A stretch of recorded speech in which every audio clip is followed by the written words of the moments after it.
Hello and welcome everyone, greetings. Hopefully you're all having a great day. Nice start to the week, it's a Monday. Greetings, glad to see a bunch of people chatting already. I see Zunjin, Adrian, S&B, Stool Penner, Coated Beard, Fishing Dev. Greetings, welcome everyone, good afternoon, good morning, good evening, good night wherever it is in the world. I hope you're having a pretty nice day. And I know it's a Monday, but don't worry. I know a lot of people don't like Mondays, some people like Mondays. Regardless, we're going to write some code, because, that's what we like to do here. So, I guess I will jump through a little bit of an introduction. Hi, my name is Brendan. You probably saw, it's written right below me here. I am the host of DevChatter. DevChatter is an awesome community of developers, of which you can see plenty of them here in the chat, which, by the way, if you can't see the chat's over there on the side. And the bit war has started again as two of our viewers fight for the gold medallion next to their name there. Greetings, welcome. Wait, hang on, was that 42 American bits or Canadian bits? I'm actually not sure. And thank you for those biddies, by the way. And welcome, everyone. So, as I said, this channel is DevChatter. We like to write code here. We like to have some fun with it.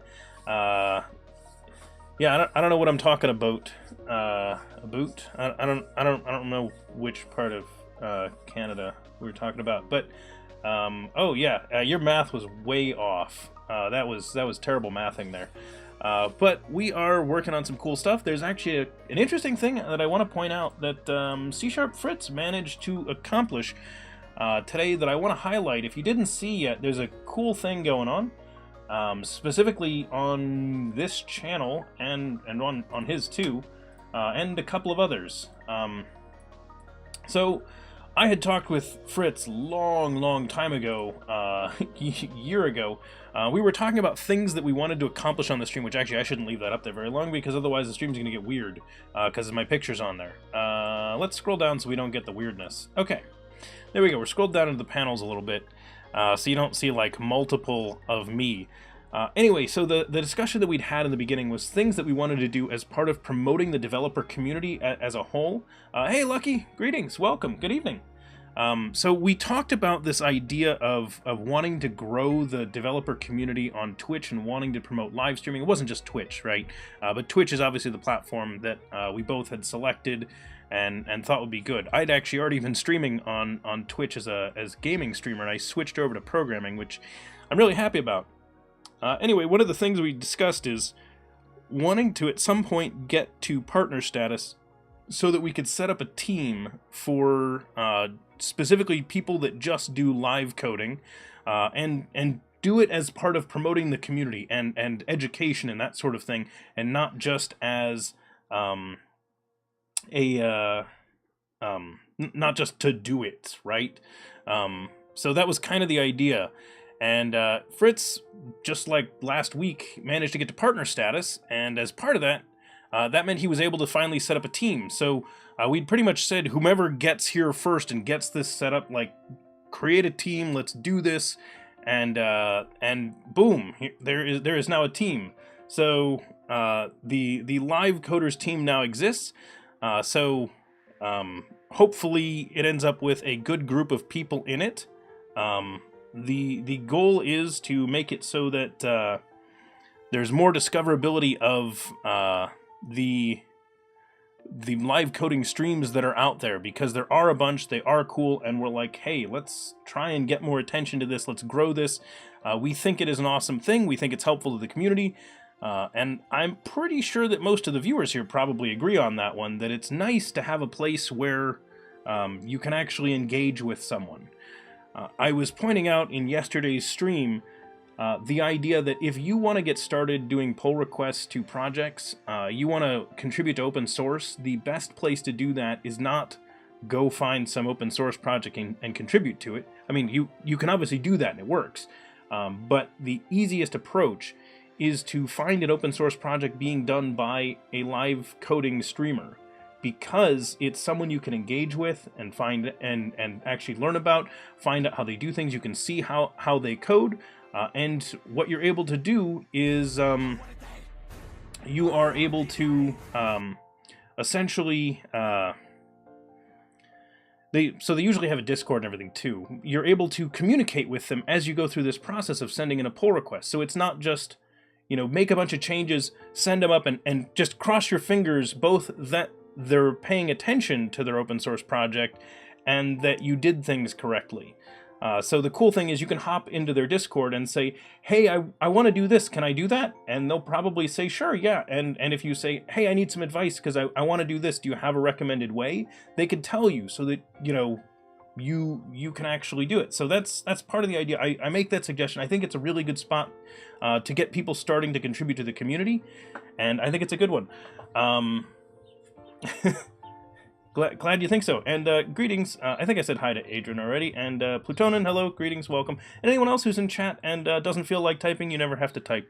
But hello to you anyway. Nice person. And I'm guessing Maury Devbo. Welcome. Thanks for following. Much appreciated. And Adrian, ping Fritz, C# Fritz, and he can probably add you to that. Heck, I can actually probably ping him and suggest it. But I will try to send him a message. So if you don't ask him, I will suggest that he add you.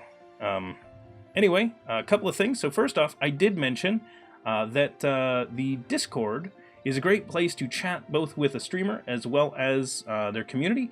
And we do have a Discord here, and I put a link over there. It's a chat application if you don't know it, which if you're here this early, you might know it. But either way, you should check it out. Good group of people over there. And I mentioned open source contributions. Well, all of our code that we do here on the stream is open source. It's out at GitHub at github.com/devchatter. Hello, greetings, welcome AI Squad. And let's go ahead and take a look at the code. So speaking of promoting the developer community, we are also working on an application that is designed to help the developer community. And let's go ahead and get it started so that we can see what it does. So I'm going to go ahead and just run this out of VS Code for now because I like to, because I like VS Code. and the fight continues. And Franker Z biddies, oh, those are great. Who doesn't want who doesn't want little puppy biddies? Those are awesome. All right, so let me go ahead and pull up this website just so we can see it. Localhost. I can type, and I always get this warning because I'm using a self-signed certificate, and I don't get rid of it permanently. I just do that. It's a nice reminder that I'm still using the self-signed certificate. So Chrome is, of course, warning me that my own local host site could potentially be a threat to me because that certificate's self-signed and isn't secure. It's like, cool, yeah, I know. I'm working locally. I'm doing local dev, but thanks. Okay, so this is our website. Obviously, ignore all the, like it isn't lorem ipsum, but it practically is. The main parts that we have on here are this. As a user, when you come here to the site, we're clearly going to put something on the main page that includes something along the lines of a calendar based on guessing. But we also want to have a full calendar page. And this is obviously completely unstyled, doesn't even have like correct display of the data page, where all we're doing is listing out the content that matches your criteria. So we have said that we apparently, I live in the United Kingdom, I don't, and I use UK time, which is not, I don't think what they call it, but maybe they do, generically, and that's the date I want to look for, which is today's date, and it says that there's supposed to be a stream today, and I've listed this out in UTC time. So that is the UTC time of today's stream, and today, in this case, means today if you lived in the UK. If, for example, you lived in Australia and checked this, Eastern Australia time, you will see that there is not a stream on February 11th. That's because it's already the 12th there. So, and since I don't do a Sunday stream, there isn't one listed. So if they go to the 12th, they'll see that same stream. So they need to check the next day in order to find mine. So that's how this piece works.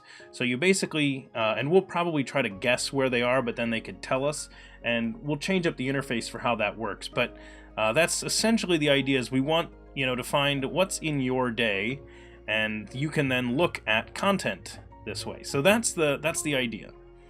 And I love how Australia is just such a perfect example for that, because my stream starts, the next days in Australia. So thank you for being far in the future, Australians. You helped me to give my example, and I appreciate that. The next big thing that we think is useful on this site. So thing number one is being able to go to a calendar and see what events are coming up in the future. So that is not a calendar of who is live right now. That is a calendar of who do we expect to be live. So if you want to go there and find which streams are going to be available, like, oh, can I watch so-and-so on this day? I'm working tomorrow and I'm going to be the only person in the office. I want to have this on in the background while I'm coding. What streams are there? And this gives you a way to do that. The next thing is our channels page, where we're going to make this a searchable, find interesting channels. Hopefully we'll have some kind of like I'm feeling lucky type scenario where we give you a random selection at some point, but and maybe it's always going to be somewhat random. But I like the idea of filtering based on tags, so you're looking at random sets of channels you might be interested in, based on tags. Now there's a couple of things for this one. So out the gate, obviously we can just pull any data, we'll just put them in order, we'll figure out some ordering and whatnot. But in the long run, the way I see this working, and this is kind of my explanation of the project here, is I kind of want this to be about discoverability. So I want to explain to you how the balance that I want to find. There's two modes for suggesting content to people. One of them is you do the approach that the classic Amazon style e-commerce approach. And if you're in a country where Amazon's not that common, I'm going to explain it anyway. So the idea is that you do things like someone that purchased this product likes this product as well. So like someone that bought this also bought this. And so that's a good way of suggesting. So you say, oh, you bought this, pair of like biking shoes, right? Well, then maybe we know that, oh, this person also bought, such and such parts for their bicycle or something like that, right? And so you might then get suggested that because other people frequently bought those things together. Or if you're buying a toy on Amazon, they'll be like, oh yeah, and people frequently bought this battery. You'll be like, oh yeah, it doesn't come with batteries. I need those batteries too. And so like they can sort of lead you into other stuff. So we can do that with channels as well by saying things like, people that follow this channel also, so people that follow channels you follow also follow these other ones, and we could make recommendations. So if you followed, say, like my channel and Fritz's channel, you might also like to watch Noopcat's stream or something like that, right? And so there's these kinds of suggestions that you can make. Now, I said balance because I don't want to do that approach 100%. Because if we go that route, we run into a big problem. If we do that, then what you end up with is essentially doing the same kind of thing that our team does. So this is why I want the balanced approach. So I showed you all the team that Fritz got set up, which is the live coders team. And so within this list, we sort of create a community. And this can fuel a lot of stuff. But what we don't want to have is just have this be like oh yeah, if you're in the exclusive club, yeah, you get to grow. But we want to be able to spread some of that around. And so the idea is that obviously if we just keep funneling to the same sources, we don't help grow a community, we help grow a handful of people.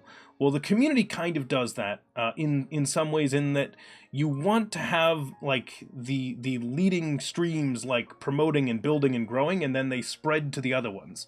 So for example, when people start streaming, I love it when they tell me, because I toss them on my auto host list and they immediately can get some visibility from the audience that already watches DevChatter. So I can sort of help get them a leg up and make sure they've got viewers, so that they don't end up with like what I had, where, you know, in my first stream, for example, the average number of viewers was 2. My next stream, of course, had like 4 average viewers and something like that, but still, the idea is like my first handful of streams, I had like almost no audience, and you sort of just talk as if you do. Pro tip, if you're going to start streaming and you're new to it, talk as if there are people there, whether anyone's listening or responding anyway. You pretty much have to do that. In fact, even when you do have people responding, you're often still just talking to other people. So just get used to it. And Chumbleton, yes, I saw your comment about earlier. I actually really loved that joke. I had to refrain from laughing while I was talking earlier. Your joke about not having heard of localhost. And welcome, by the way. Every time I send bits, I imagine myself throwing money at you. Yes, exactly. Yes. That is a funny thing. It's like chucking pennies at people. So welcome. And Sushinator, hey, greetings. 248, yeah.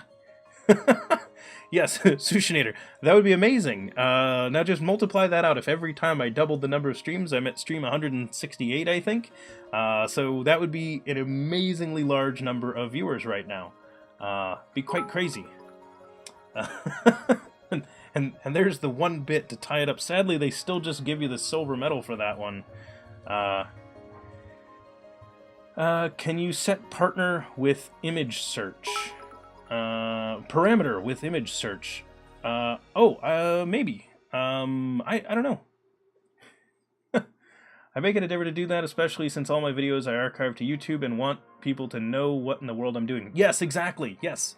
Totally right, everybody. And Pantheon Peon, hello, greetings, welcome. Welcome to the stream. So yeah, that it really is the idea. You need to explain what you're doing. You need to talk to the audience. You need to engage them, whether they're there or not. So if you are an aspiring streamer, that is some of the best advice I can give you.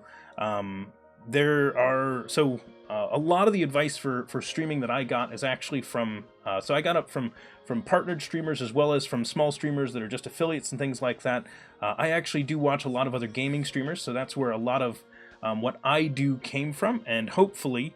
A lot of people can take and learn from what I do and take that and expand into the developer community further, because I really do think it is a great place. So anyway, I talked about the balance, and the idea is I don't, in some ways I also want to give you a random sampling. So when we actually make this piece the find channels, I want to be able to make recommendations based on what you already follow, but I also want to make sure that we are always highlighting channels that don't have a lot of followers and that people don't know about, because we want to make sure that we're growing all the small ones as well.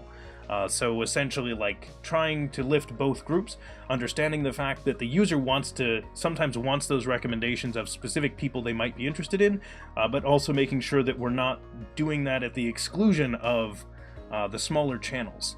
So there's a balance, and we want to try to find that. So that's a tricky thing that maybe there's someone in the audience that is interested. And yes, Carrie, there could be a machine learning approach to that. Well, I mean, certainly there is a machine learning approach to that. I'm just saying that it might be someone does that. So yeah, just cool thoughts that I wanted to talk to people about for how I see that working. Just so I've like spoken it on stream, and I think there's probably at least a handful of people. This next thing, so we don't actually have the structure right for that top nav yet, so don't worry about that. Because that's not what it's going to look like. We're not going to have home, about, calendar, all channels, my channels, and manage site.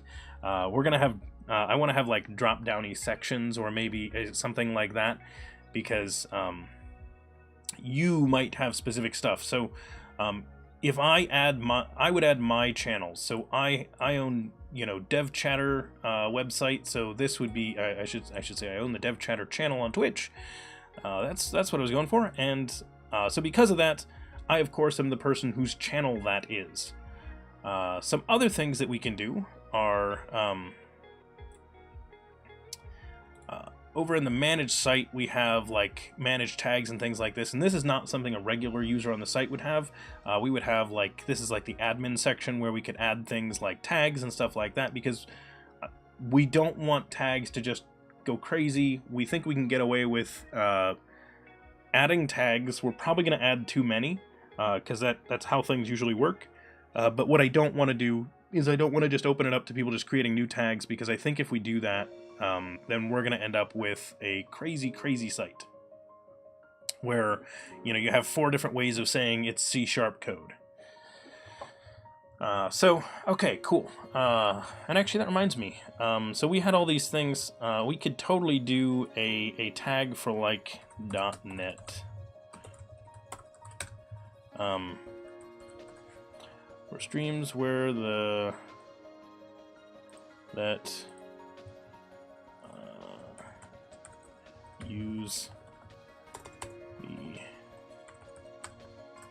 the .NET framework.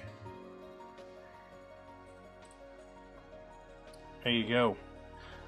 Hey, Taigu! Hey, I haven't seen you in a while. And I apologize for butchering your name, but but it's been a while. So anyway, so that's essentially the thing that we are setting up. I think it's pretty cool. All right, let's take a look. So we were doing an interesting thing, and a lot of people asked us why, and the short answer is, well, hilariously, why not, is the short answer. So we started looking at putting Dapper into our project. We have a branch for this. If you haven't used or seen Dapper before, it is a different approach to data access than probably a lot of people are used to. So within the .NET space, most people are used to using an ORM.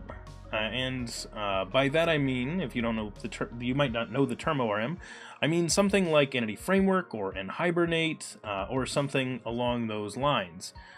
So those are called Object Relational Mappers, or ORMs as we call them. And an ORM is designed to give you essentially access to your data without having to really deal with database concerns for the most part.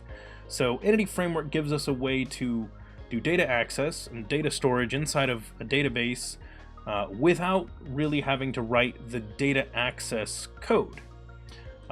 So pretty cool. We call it an object relational mapper because it's going to get the code and stuff it into our objects for us and pull it out of our objects when we're sending it into the database as well. So it does that kind of translation for us and sort of hides this away.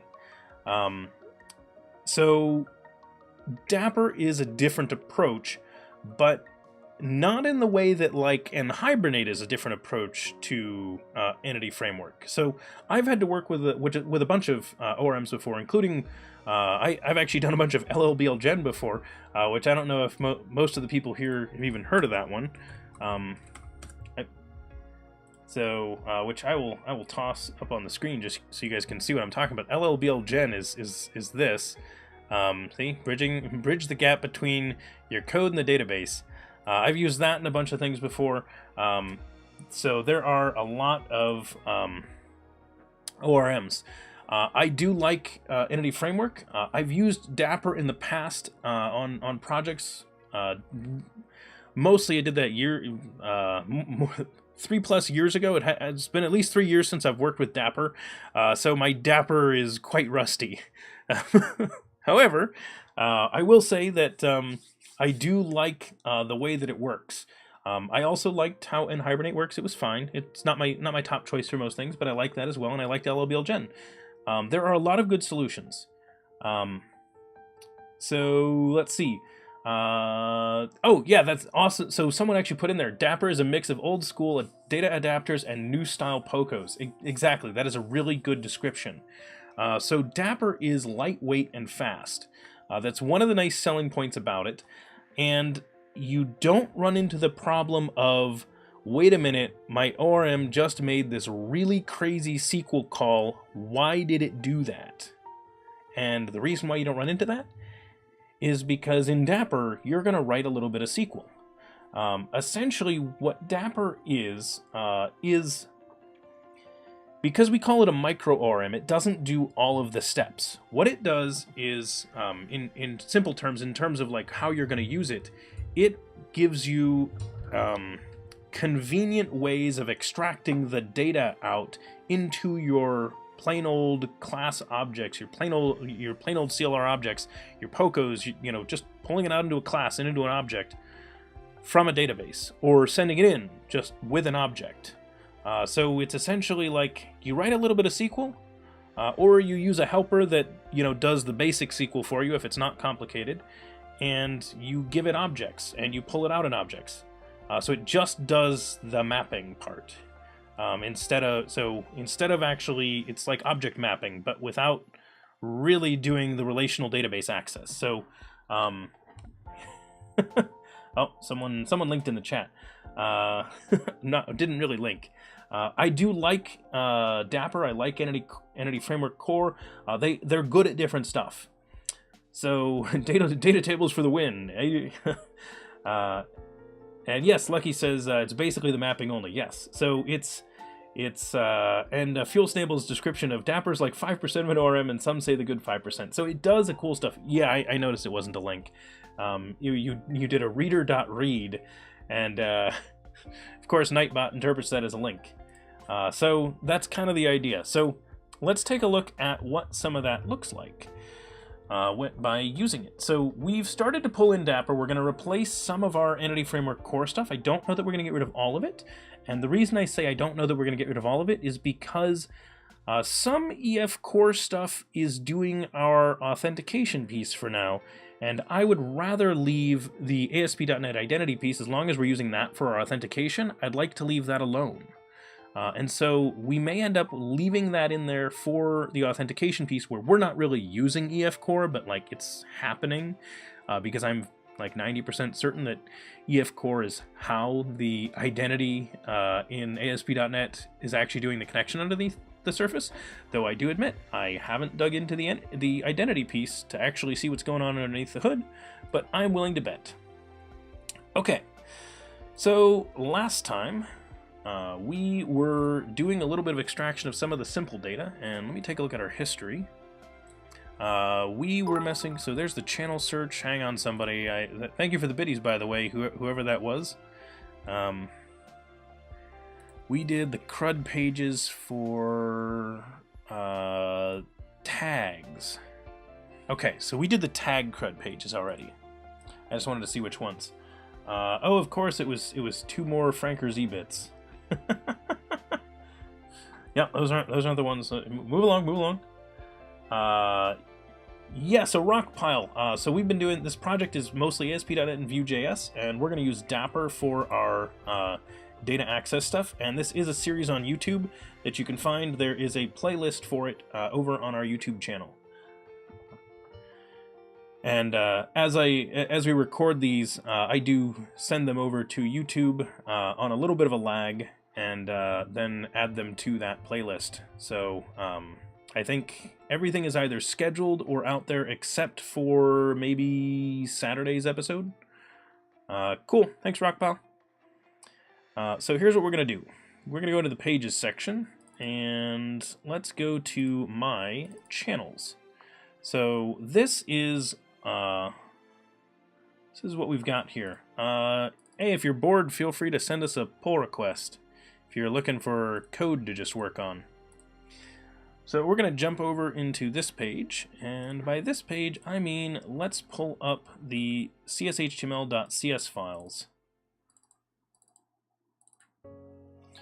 So now that I've got these open, these are all scaffolded off of ASP.NET Core. So when you create these, what you end up with is these pages that automatically wire up an Entity Framework Core data context as the input value for this, which we aren't going to want. We do not want this in here, but they give it to us anyway. So first off, let's simplify this code, because I don't like what they have there, because that just annoys me a little bit. And let's start on the index page, actually. So on the index page, we have a very, very simple page here. It does almost nothing. All we have is a data context that comes in through the constructor using constructor injection. Our page model includes a collection of index models for channels, so this is just basic set of data that we would want to use for this. And then inside of our onGetAsync, we just call out to our data context and grab the data, and then we convert it to what we use to display on the page and send it down. Let's adjust. So I don't want that. I want to have our... So we created an iCrud repository that I'm just going to call repo for now. And we're going to add that in. And don't worry about that.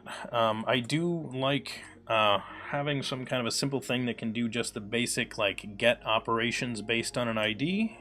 So if you're someone that's very anti-repository, this is not really a repository. And I would tell you, if you're used to most repositories and you see them in my other projects here on the stream, you will find out that what I call a repository is usually more extensible than what most people call a repository. I don't usually repeat a lot of stuff, and I use the repository only for the basic operations of things. Yeah, Adrian, a lot of people are anti the repository pattern. There are plenty of people that consider it to be an anti-pattern. So it's one of those things that, like, it bites you if you do it poorly. So I totally get why a lot of people are against them, but I would also argue that it's really an overloaded term in that case, and that if you just think of it as, well, I made a class that did like the basics of data access for a thing that you know, I want to be able to get by ID and wrap that, then actually, yeah, that's perfectly fine, and you're not gonna have a problem with that. As long as you're willing to then go to the actual like ORM, whatever it is, within some more specific class to do something more complicated. Or if you are going to use a repository, you need to do something that's more like what I do in my other project. I already highlighted that in our DevChatter bot project, so you can take a look there to see it. So I want to do a repo get all channels. And we're going to await that, and it's going to return back a list, so done. Okay, cool. So that should be switched to our code now.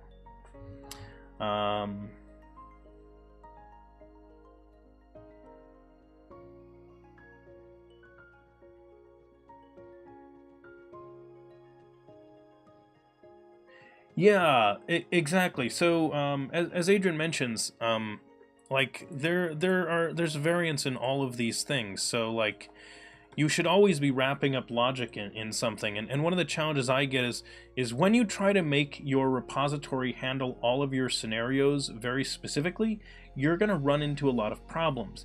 If you do so there's two types of repositories that you'll see me make. Either the simple repository, I called this a crud repository because all this one does is crud. If you need more than crud, go to a different repository. And crud in this case, I mean create, read, update, and delete. So if you're beyond that basic scenario, you need a different interface than this one. This is just for, you have a basic data entity, you want to add, remove, delete, go with this. And this is an easy way to extract that data dependency and have it in there. In our other project, we basically have a more advanced version of this, where it's just the basic operations. And in that one, though, we have a way of providing it with the filtering logic that you want to use for grabbing specific things, which is more than just getting by ID. So in that case, we've extracted out the logic, interestingly, in a way that is reusable across the application and not just for the repository. So that's what I like about that approach, is that we've extracted filtering logic instead of extracting data access logic, which is a cool distinction. What advice would you give someone looking to learn more about software architecture? NSO, watch videos on architecture, look at existing applications, see what's working and what isn't, talk with people about the structures of the applications and ask where the pain points are. There's a lot of things you can do to learn more about architecture. There are people out there in the industry that specialize in it, so that have good courses and things like that. I know I often will mention, if you want to learn more about the architecture that I use for most of my projects, there is someone that does a lot of educational resources on this type of thing, named Steve Smith. He goes by the name Ardalis on the internet, and he and I use pretty much the same structure for most things. So if you wanna get some stuff about that, that's the place I would check. So there is our index.cs.html. Switch to an iCrud repository. Let's do the same thing over here. So step 1, go to the details page, replace that with that. Step 2, put that in there. Step 3, replace that, and boom, our details model now pulls in this repo instead of using its data context, which means this no longer works. Now here's the challenge. We need some way of getting an extra set of data we didn't have in the last one. And actually, let me see, did I? Including scheduled streams, okay. Ooh, we may need to do a little bit of extra work here.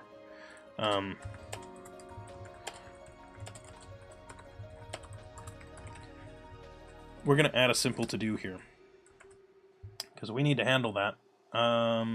Sounds good, NSO. Tagaron, need some write-through often in projects so my repositories carry that access encapsulation.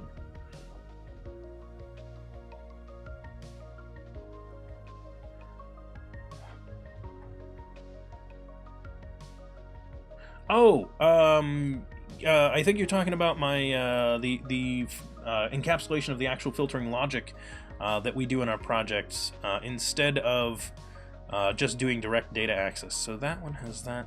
The details page includes scheduled streams and tags, and then this one. Does this include anything? Edit on get exists anything. Okay. So this one should be fine. So this one should not do anything weird. So let's start here. Let's go with details. So we're just going to switch this set of pages, and this will be our commit. Is just this little group. So that'll be the edit model. repo, and then in this one it'll be repo.get channel.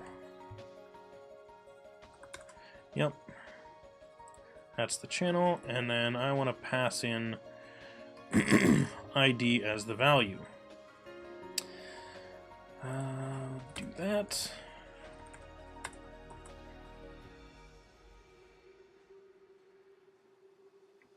Oh, dot value, derp. And this will not get us back in exists. This is a pull the thing there.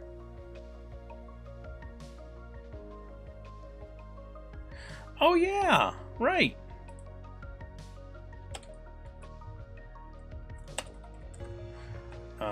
So we're doing that. We're saying make sure that that doesn't equal null, and the problem is this task is the issue. So I think I might actually want to do that. I don't know.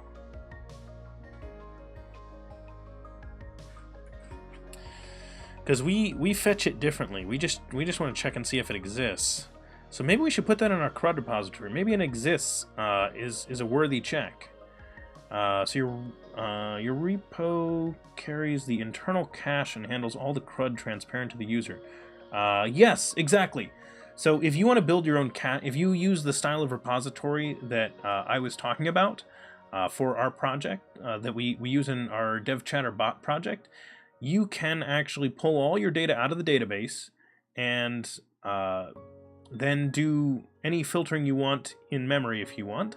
The nice thing is the filtering that we do, the encapsulation of that filtering, you can apply it at memory against a cached version of the data, so you can have a collection of cached items, or it can be translated, because we keep it in expression form, it can be translated actually into SQL by tools like EF-Core, and it can actually use that same logic both for an in-memory filter as well as for doing the filtering logic on the database side. So it's a nice approach. So we're checking to see if it exists, and if it does, then cool. If not, then we're going to the create page, setting channel ID to -1, and setting that up. Let's adjust the CRUD repository because I want to see if it exists. I think that's worthwhile. So instead of checking to see if it's null, we're going to add a does it exist. I think that is simple enough that can go on our CRUD repository. I think we can do that one.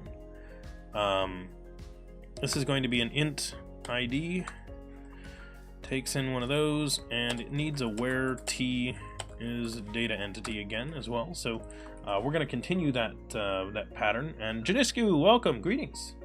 All your bases of the channels belong to ChatAsaurus. That is true. ChatAsaurus is king. Hype. We all love the ChatAsaurus, as the ChatAsaurus is excited to be here. Coding Karma, greetings and welcome.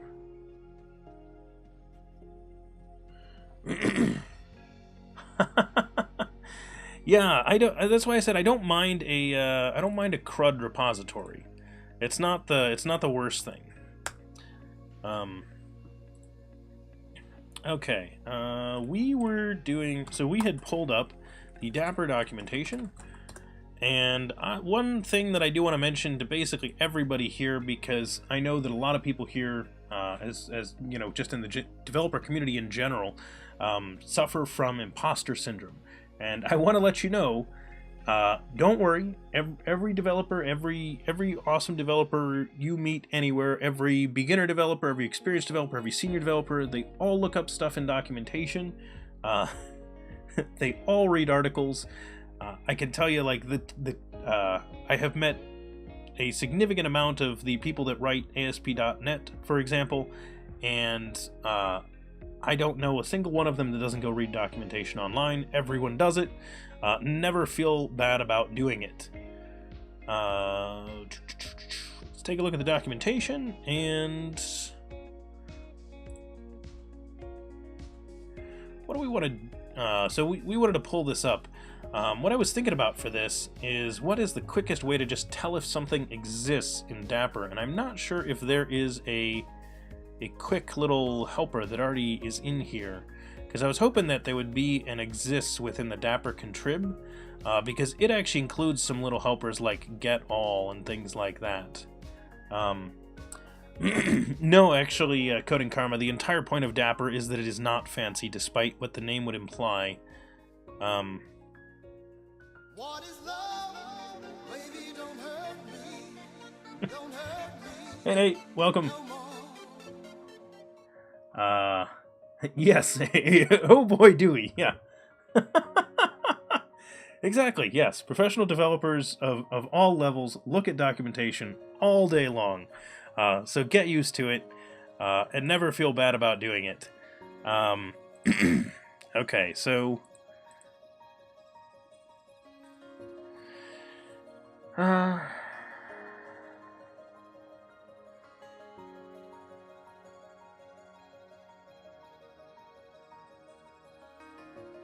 trying to, there's gotta, like, because if we're gonna put this in here, I want it to be quick. But I guess for V1 version, we can just check to see.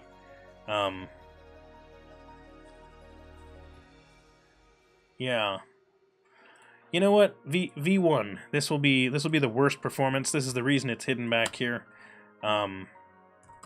So we are just gonna return. Whoops. I was about to write a wait, and it was not going to let me. It was gonna yell at me. So we're going to say await.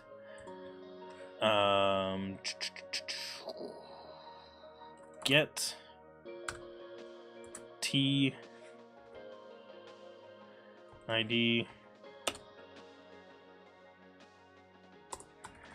So we're literally going to hide this in here, and then we'll replace it later. So return exists that. So it exists if that is not null. Yep, there we go. Boom. Cheated. Totally cheated. So there's V1, and we'll fix it in a moment. To do. Actually write this. So now I don't have to do that. I can keep working on the page that I was intending to work on, which is this one. Right. Nope. Here. Exists. Okay, so that page is done. So that was the goal. Make sure this page gets done. Fix the other one later. That is a working version. It's not throwing an exception, which is ideal. And I don't even have to think about it yet. Someone's probably like, but it would be easy to do, and it's like, yes, but I don't want to change context. I don't want to context switch just yet. I'm thinking about another problem. That was the fastest way to make that one work, and we can fix it up in a moment. And I see my chats exploding. I'll get to that in a second, everyone. Sorry about that. Okay, so we need more complex data access on this one because we need more than a simple get. Edit is more than a simple, details is more than a simple get because it needs scheduled streams, tags, and tag. So we need like full thing. We need more data. So we can either start getting specific and doing a service related to channels, or we can try to stay generic. I'm leaning towards getting more specific on this. Hey, Baumi! Haven't seen you in a while. Welcome back, my leet tree friend. Greetings. Haven't seen you in a while, and thank you for the biddies, by the way. So we don't want this. This repo is wrong for us.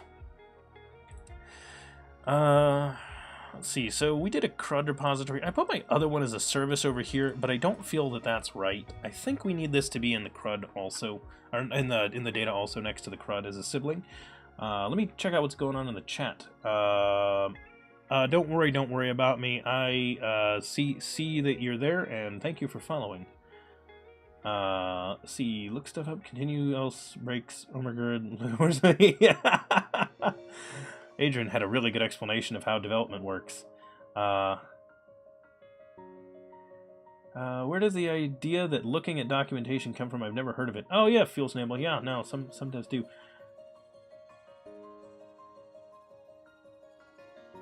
Chumbleton, yes, that is a huge problem. A lot of people feel bad because they look up documentation and Stack Overflow posts. That's why I make a big deal about the fact that it is totally normal to do that.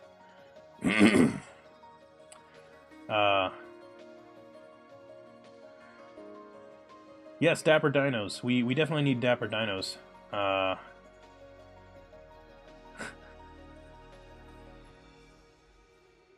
Oh, that's awesome, Bummy. I didn't know you were catching the YouTube videos, but I'm very glad about it. Yes. So I'm thrilled by the fact that there are other people that point out that it is totally okay to read documentation. All right, I don't know what this thing's going to be called. So Fubar, and I'll fix its name in a minute. I don't know what this thing is yet. Oh, I'm going to figure that out, though. This is some kind of a service something or other, Fubar. I don't know what it is, but we're gonna make it work. So I'm not kidding when I say make names like this that you're gonna notice are bad, and that's the hint for you. Hey, I need to fix that before I commit it. All right, so we're gonna jump over here. So what do we need?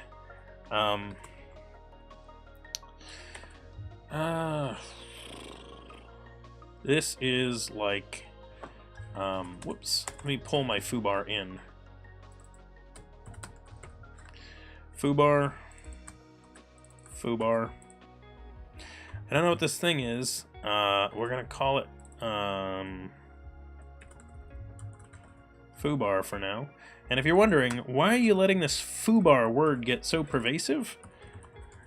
The reason is that I use tooling that helps me out. So in this case, I'm using ReSharper and Visual Studio and CodeRush and many other things, Just Code, whatever it is you're using. Actually, they still make Just Code? I don't know if they do. Maybe they do. Either way, if you're using any of these kinds of tooling that helps you out with things, there's VS Code does this kind of stuff, but our tooling helps us with renames, and as long as I have everything as Fubar, it should be pretty good about fixing this when I come up with what that word really is. So it'll help me rename. So that's the big thing. Fubar is the best name out there, Rubix. I agree. All right, so here's what we want to call. I want to call Fubar, and specifically what I want to do, so if I look at this, what we were doing before is this says channel, and it says include scheduled stream, include tags, and then include tag. So what this is doing, if I look at the structure of channel, what I can tell is that it's grabbing scheduled streams and channel tags. So basically what we did here is we said get channel plus everything. So if we think of the channel kind of like an aggregate, we could say, you know, like get full aggregate. No, S&B, that's an unnamed thing. We used Fubar so we would know to replace it. So we're saying like, you know, get aggregate kind of thing, right? Where we're passing in id.value. So we want to get the full aggregate, and that's basically what these are.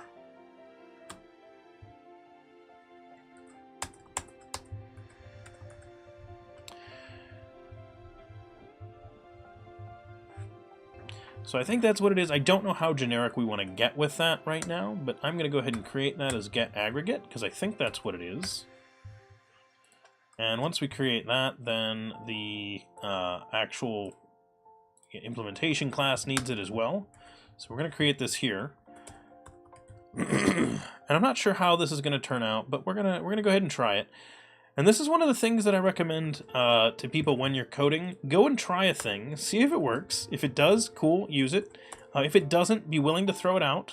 I promise you didn't waste your time because you learned a way that you didn't want to do it. So, I swear it's not rigged. Wait, what's not rigged? Oh, yeah. Wait, you chose rock too? What? Zunjin chose rock and didn't win? Hang on. Did S&B choose rock? Hang on. No. Yeah, Zunjin, you chose rock and so did the bot. You tied with the bot. S&B didn't choose rock. S&B chose scissors. Or paper, I mean. I know how rock, paper, scissors works. Apparently, I don't know how rock, paper, scissors work. Yeah. So there you go. Alright, so we want to get the full aggregate, and here's what we're going to do. So before, I was going to try to use the get, right, like this, to get us just the channel item, and we could just pass in T, and that would get us our value. Well, that doesn't work here. First off, because our, we don't know that channel, but I'm going to hard code to channel for now. No, not in the long run.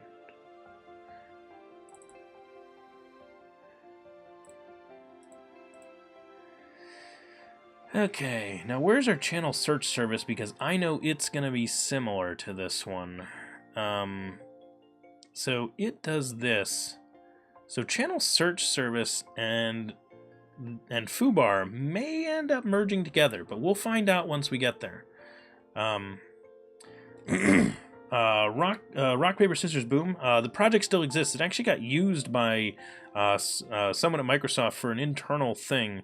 We weren't currently working on it. I do still want to do it, but obviously there's things pulling in a lot of different directions. So not currently building it. So we're going to go ahead and pull that in.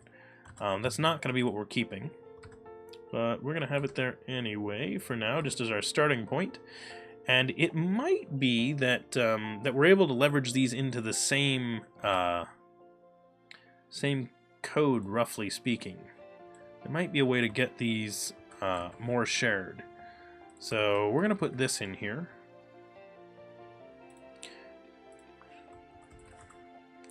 So if we do a query first, channel tag channel.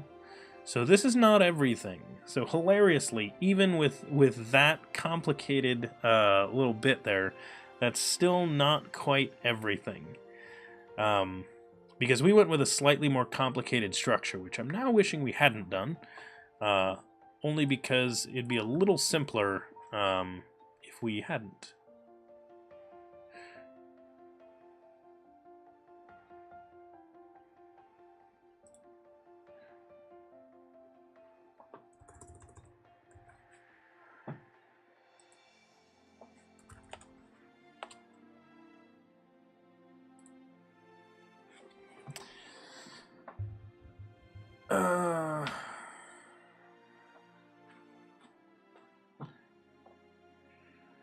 See, if we do a query like that,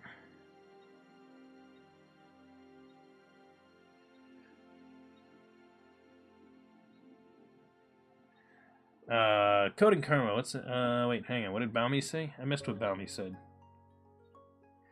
What is yeah, sometimes it gets difficult, but there will be some times where it's more chilled.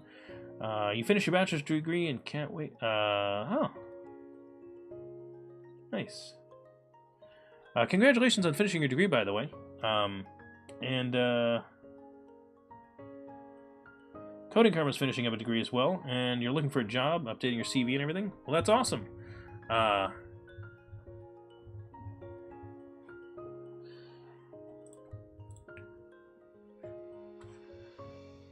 Channel tag, channel sequel, channel group first. This just seems more complicated than what we want to do here. I think I want to simplify what we're doing, so we're not going to go as complicated as this one. And since we're doing this, I want to at this thing, this over here, and do this with the code just to make it a little bit easier for me to read. So we're going to select top one from that, interjoin this, interjoin that. So that'll get us channels, channel tags, that. And in addition, in order to make this work, we need to interjoin the scheduled streams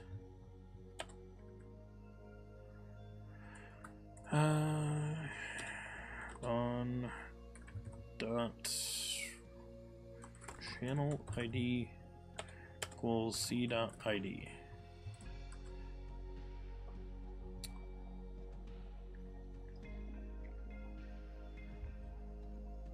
I think that's what we want to go with.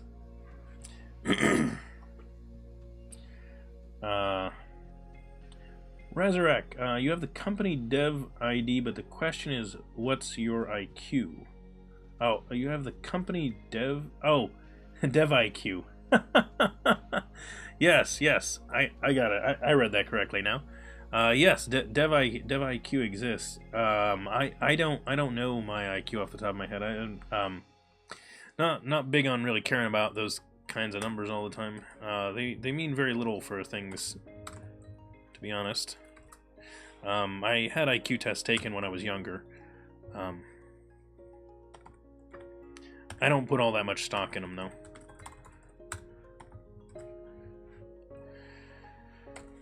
So that gets us, roughly speaking, a channel. So if we did that, is there not a way to then then off of this? Whoops.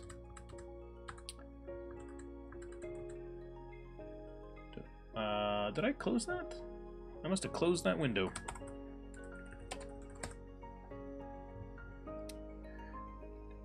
Dapper docs.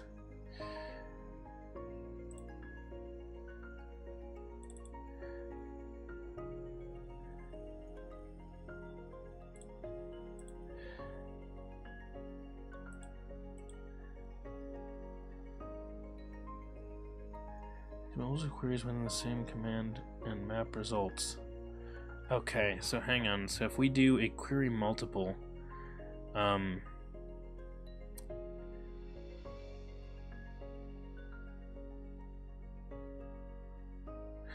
you back a multi, and then you can read values off of it. Oh, okay, I got it. I remember. I remember this now. So when you want to pull back more than one item, you can pull it back like this. So we could save ourselves a little bit of effort by doing a query multiple potentially. Yeah, Balmy, I assumed he meant Master of Science. Kind of like how you could write a Bachelor of Science instead of as a BS degree. You could say like a BSc degree, which is a nicer way of saying it, instead of calling it a BS degree. BS degree doesn't exactly sound good. You're looking for an entry-level developer job at the moment? Coding Karma, that's awesome. Where are you based? Yours is negative 210? That's impressive, Razorak. I believe that requires being dead. I don't even know how you get into the negatives. If you want my personal opinion, I don't employ devs based on them having a Master of Science or not. My observation is that they are very common now. Yeah, so in my experience in the past, I have actually found that the entry-level developers that came in with a Master of Science degree and did not have experience working in the field, I tended to find were not as good at writing code. They could discuss theory and concepts that were not as applicable to the job more often, so they knew a lot more about like these computer science concepts, but it didn't always apply as well. Now, if you came in with a Master of Science degree and you had experience in the field as well, that's a different story. But if you went straight through, essentially you got so much theory and had kind of fallen by the wayside in programming is what I usually find. So, thanks, Zunjin. Yeah. So, as I said, I haven't used Dapper in a long time, so remembering how it works is kind of tough. Yeah, so I've hired people with Masters of Science degree and Bachelors of Science degree, and I've hired people that have come straight out of boot camps, and I've hired people that had no degree at all and were just self-taught developers that had no like backing piece of paper that said they know what they're doing. I don't think that those are all that relevant. Generally, the person that has the piece of paper that gets you what kind of background they have. If they came out of a boot camp, then most of what they learned is practical. If they came out of a master's program, they have a lot of theory, usually. If they came out of a Bachelor of Science program, they usually have a good amount of theory and some practical as well. And so it's really a balance, and depends on the school they went to as well, whether or not it had a focus on software engineering or whether it was like really about learning like the data structures, ins and outs of computers, because like some comp sci programs you can learn a lot about networking and operating systems, which doesn't really help you in most programming jobs. So and yeah, so Fuel Snable, that is actually one of the problems. So I caution a lot of developers against the Masters of Science because it doesn't, unless you're going to a really competitive place, it can actually keep you out the door, because some organizations worry about hiring you because they're worried you're going to ask for more money, and if you're not that much more money better, they don't usually want to hire you. So it's a risky thing. And yeah, so see, as Balmy mentions, it depends on where you are and where you're trying to go. Some places the university degree absolutely matters, so you need to learn the market that you're going to. Hey Fleisch, welcome, greetings. Well, good luck to you either way, Coding Karma. Yes, as Fishing Dev mentions, if you're in the US, you could end up with a lot of debt unless you manage to free ride your education. So that's the challenge with doing it in the US. UK's the same thing, whole bunch of debt, it sounds like, according to S&B. So yeah, that's part of the challenge, is you pick up more debt and then it can be harder to find the job. So it's a tough one.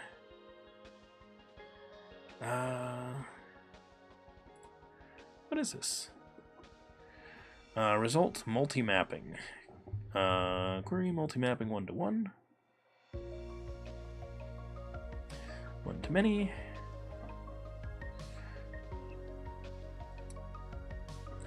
Okay, and then once you do that, any connection query details, order dictionary.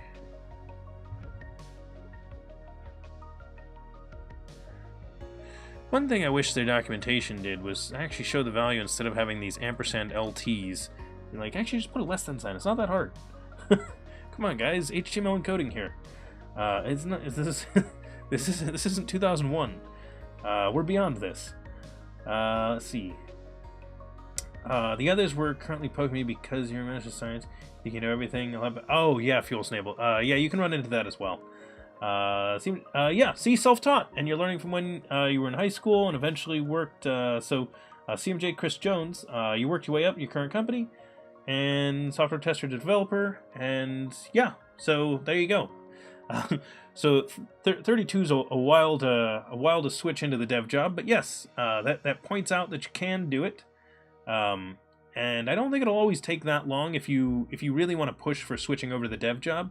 My recommendation, if you want to jump faster than that, would be obviously that doesn't work for you because that's in the past now, but for anyone else, if you don't have a degree in programming and you want to make that switch, my best recommendation, get involved in your developer community, your local one, meet people, and try to switch companies to make that change. There are plenty of companies that will hire on basically entry-level developers that are, that don't have a programming background. You still can do that. It's still possible. Yes, apprenticeships do exist. Try to find organizations that actually focus on educating and growing young developers. There are a lot of them out there. So reasons to spare, depending on the country you're living in Germany, there's almost no cost to study. Yeah, exactly, Balmy. Yeah, so in some countries, the education's basically free. In the U.S., that is not the case. Your education will cost you a lot of money. On the order of tens of thousands of dollars in debt, basically regardless of where you go. It took a while. I had a few other jobs. Yeah, exactly, CMJ. But that is awesome. I love that you made that switch. The YouTube degree is free. .com, yes, exactly. That is very true. You can find a lot of information on the internet to help you with these things.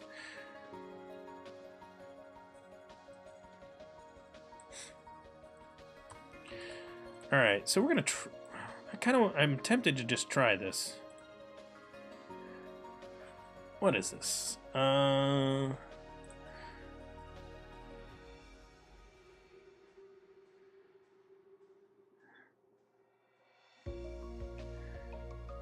that's actually convenient because now I can copy paste this.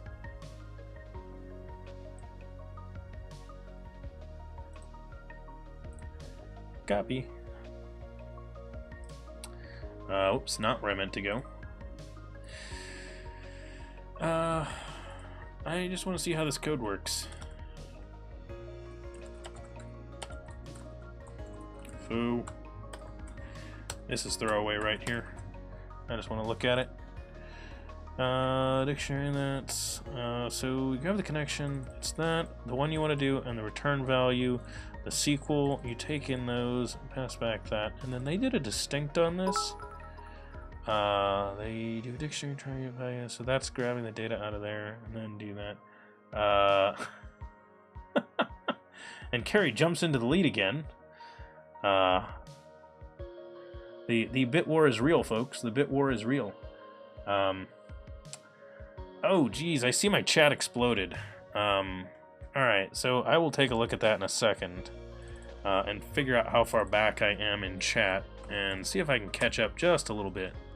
I don't want to spend too much time on it, but I also want to make sure that I'm answering some of your questions. So we want to pull back a channel.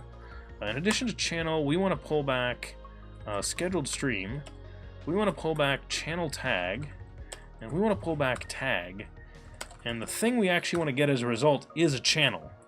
Whew! That was a lot. Okay. We want to have SQL be our first parameter. And our second parameter is going to be this beast of a thing that is a channel. Scheduled stream.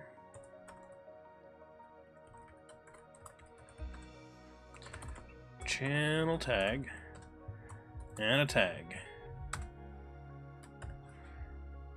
And then the next thing needs to be a split on with the correct values.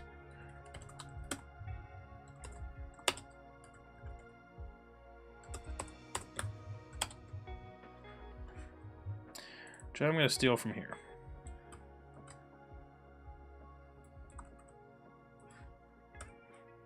To make sure I get that right. Then this on its own line as well.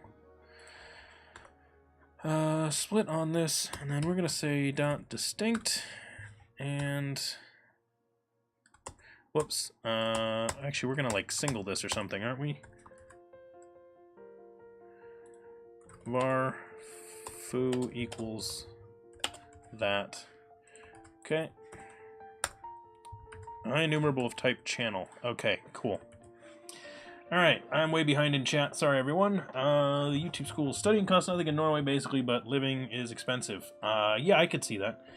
Can you help with a tiny issue? Do you know what is in C++ syntax? I mean, I can read C++ code. I haven't programmed in C++ in a while. It's even been like 5 years since I did like a kata in C++, so it's been a while. Wait, 5 years? No. Ooh. 8 years? Yeah, something like that. Oh,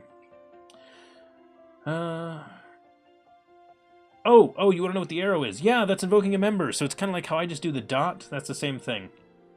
Yep, Fuel Snable answered the question. Thanks, Fuel Snable. Judisku, yes, Sushinator's here. You also got LinkedIn Learning, Udemy, Skillshare, Pluralsight, yeah, others. There's all kinds of stuff. You can learn some stuff on DevIQ as well.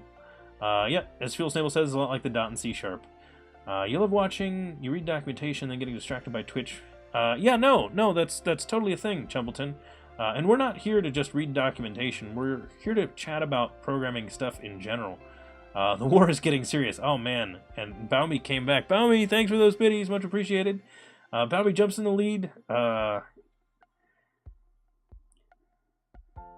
You mean the functionality like Lambda and C#? No. So, yeah, Sushinator, that's actually... So it's different. What Fuel Snable mentioned is what they are there.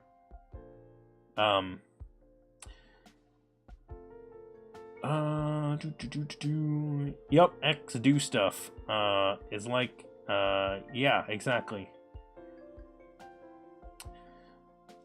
Modern C++. If, yep, Fuel Snable's got you covered. You call a method of a class without a dot. Yes, you use the arrow instead of the dot when you're using. Yep, if it's a pointer. Yep. Fuel Snable leads you correctly.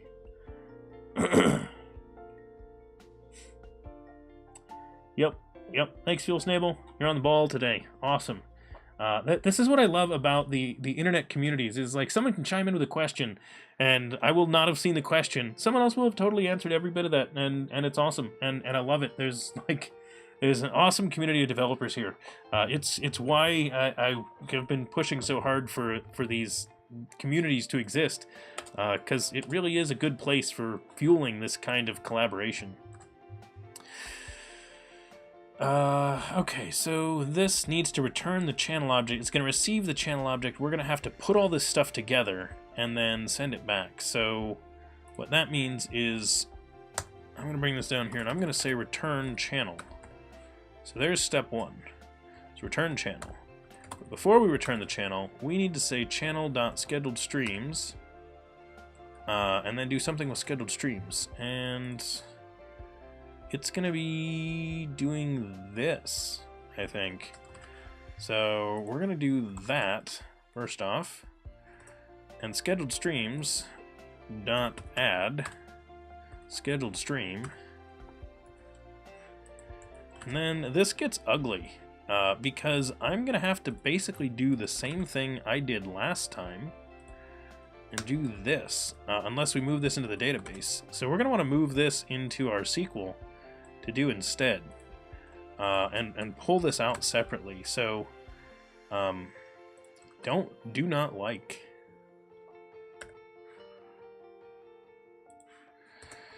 Group by that, close that.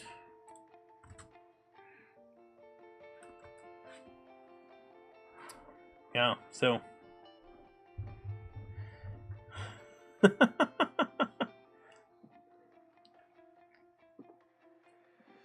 yeah, I was gonna say, Baumi, I think you will lose to the other two, as the student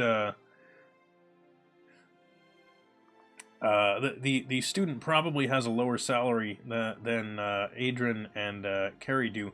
That sounds funny, but then again, I happen to know that one of those people has like multiple kids, and you can guess which one.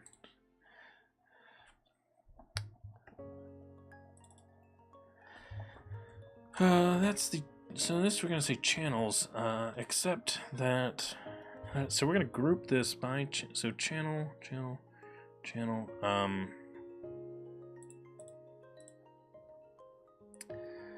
Where do I pass in a parameter to this?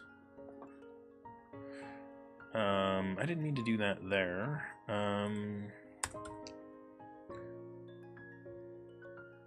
Object param. There we go.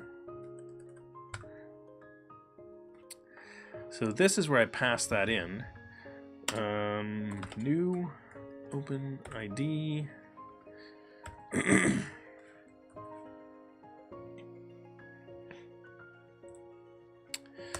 Let's say where c.id equals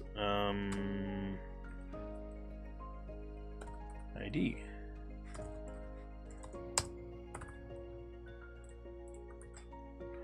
And I think that's all I'll have to do to make that work, is if I pass that in, then I really should just get this one. So technically this group by is not necessary, because they should all be the same thing, really. So grouping by channel ID shouldn't really matter because there should only be one. So we can group by it anyway, but it should just be one big group. And that won't really make a difference. Adrian, yeah, you don't have multiple kids. See, I guess it could have been both of you, but I know that Carrie does.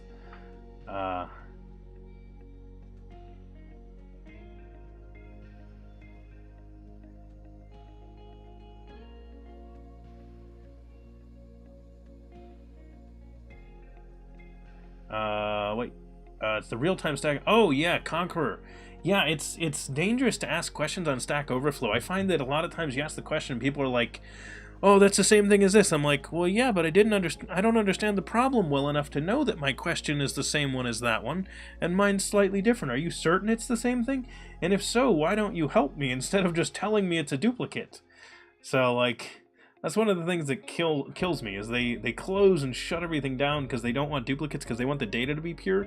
Whereas I think they'd be better off like, well, answer the question, but have it marked as a duplicate such that it gets hidden away as maybe like an alternate associated with the other question. So yeah. Yeah, see? Exactly. See, there's Carrie. Three teenage boys. Yeah, see? Which basically means that Carrie has no money. Oh, that's awesome, Jay. A work study. That's always a good way to do things in programming. Yep,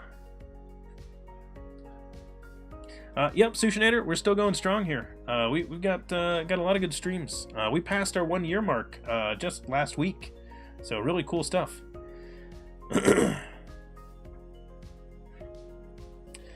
Balmy, pros and cons for using Python as a web backend. I mean, if that's the language you like, it works. I would so I like Python better than PHP for one thing, but there's plenty of people and lots of good stuff in PHP. It's not my choice, but it's not a bad choice either. You'll hear criticism. And I would be cautious because you will run into people that will laugh at you for using PHP. It gets a bad reputation in some areas of the internet, as well as I can tell you that you can get a bad reputation for using the tech stack that I use, like the Microsoft tech stack, because a lot of people are like, "Ooh, corporate Microsoft stuff, Microsoft is evil," and it's like, okay, cool, yeah. Guess what? Do you know who else is evil? Like every other company. Cool. Glad we've established this.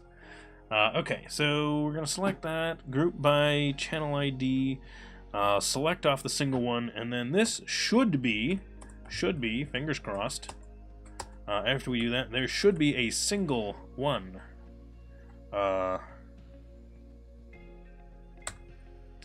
Single default.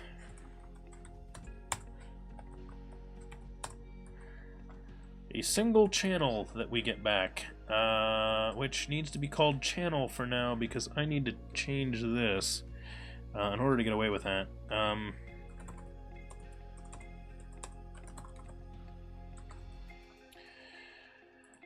I don't really need this to be that. Can I break this apart? Can this just understand this thing? Hang on.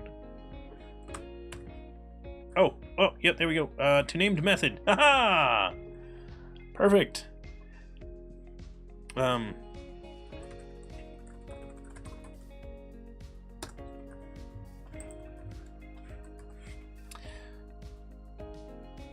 Got it.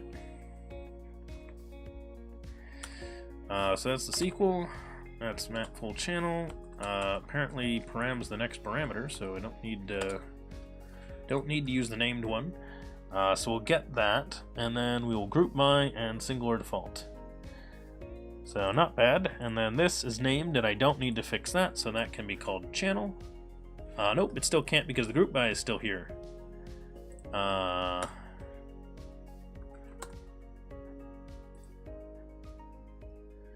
Do a named method. Whoops, not the key selector. I did not need the key selector to a named method. I needed this one. I chose the wrong fat arrow. To named method. This is not the selector. This is... Ooh, what do we do? It's an I grouping of int channel and...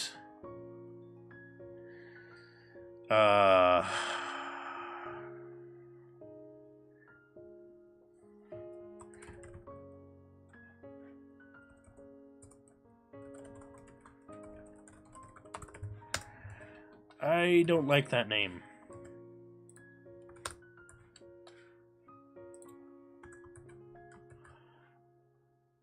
Nope, I don't like that name.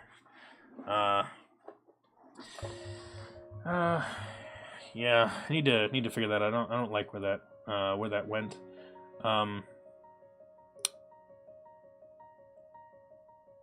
Let's see. If you like Python, you might like Flask. Yes, so Zunjin, you're right. The best answers are on Stack Overflow. We're just pointing out that a lot of people are afraid to ask their question on there because you can run into a lot of negativity, and your question can get shut down without really getting the information you wanted. So if you're just searching for an answer, it's fantastic because they've been so policing of the data. That's part of the reason why you get such good answers. But it also makes it a scary place to ask. So people hate PHP because they fear it. I know because I hate it and fear it. Thanks, Jumbleton. That's good. That's good. Let's see, PHP is cheap. Yes, so that is actually one of the reasons. A lot of shared hosting, and .NET Core is starting to be able to be hosted in a lot of those cheap places as well, as Sushinator's mentioning. That's one of the big things. Yes, you have to. Yes, exactly. A lot of people have to fight that .NET programmer reputation. And Othbobby, yeah. Welcome, and thanks for the biddies. Much appreciated. People shame people for not using the right language. I wonder if they're A, very good at programming, B, and programming for the right reason. Yes, exactly, Conqueror. Yeah, so I think a lot of us question that kind of thing because we're like a nice, positive community. But if you're on the internet at all, you're going to run into people that are very, very anti essentially anything that's not what they do. And Bowie doesn't want to lose the bit lead there. Chimes back in. All right, so you'll try Python or stay with PHP. Yeah, so Baumi, my best answer to you is take a look at stuff you like. I would generally recommend you look at some of the more modern ones so that you don't run into the problem of like needing to play a lot of catch up. So any stack that you like, any languages you like, try to look at the newer versions of them, and that would be the only recommendation I'd make. Is try not to like. So I mean, like that doesn't mean I'm bashing like what people would normally think of as an older language like C++ because there are new versions of C++. Just make sure you're on the front end. Don't be cutting edge, but you don't want to have to play catch up the whole time. Amazingly, I've accomplished that, and it's now easier for me to be a whatever coder. That's good, Adrian. Yeah. Flask development, Adrian. Me too. We're getting rid of the dot. Yeah, in some places they're just very, very Microsoft, and a lot of times they don't realize how much Microsoft stuff they're already using. Like it's hard to avoid. It's everywhere. Let's see, and boom, Auth Zero Bobby is here.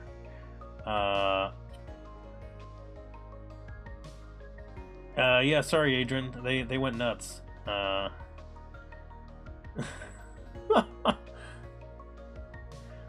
Yeah, and yes, as Spartan mentions, a lot of places that are just completely anti-Microsoft. Doesn't matter what it is. It could be like, oh, that's Microsoft hardware. I don't want to use that mouse because Microsoft made it. I don't play Xbox because Microsoft made it. I don't use Windows. I don't, like, okay, cool. Like, more power to you, I guess. I'm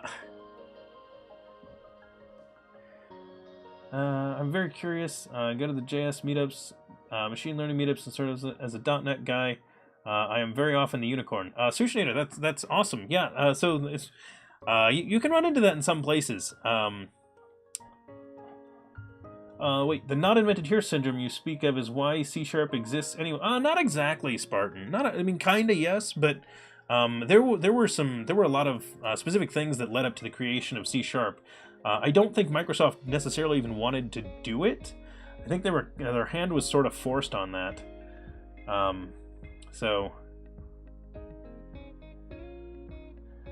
Because I think they would have been perfectly happy to have like bundled, fully supported Java in Windows.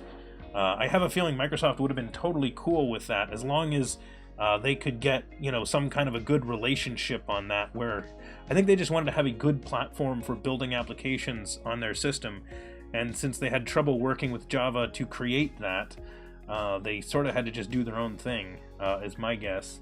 Obviously I didn't work at Microsoft. I mean, I don't now, and I didn't at the time, but that's kind of the sense that I get on it, is that they needed their own way of doing things, and other platforms weren't helping them build on Windows, so you do what you gotta do.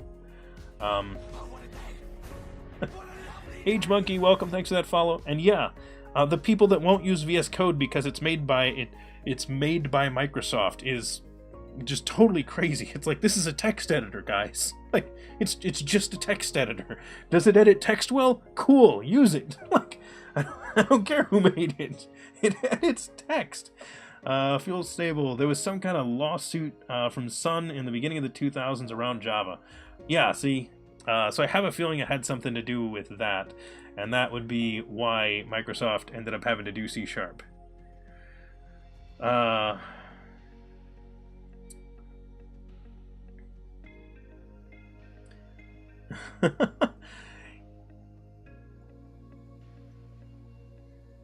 Yeah, so Microsoft really has done some impressive stuff. It's a very different company from what it was before. I don't totally support all the decisions they make for their tech stack or anything like that, but they're not the company that they were back in the 90s at all. So the people that tend to hate them for that reason, and thus and then indirectly hate a lot of the rest of us that use it, .NET or Windows machines for crazy reasons, because people want to be in a camp. It's just silly. It's just really silly. I don't think there are good reasons to dislike another developer because of their choice of anything. As many of you know, because I've mentioned this before, the I actually used to be, so I used to run Gen 2 Linux. I was one of those weirdos. So I actually compiled my OS from source and actually ran it like that. So yeah, totally crazy.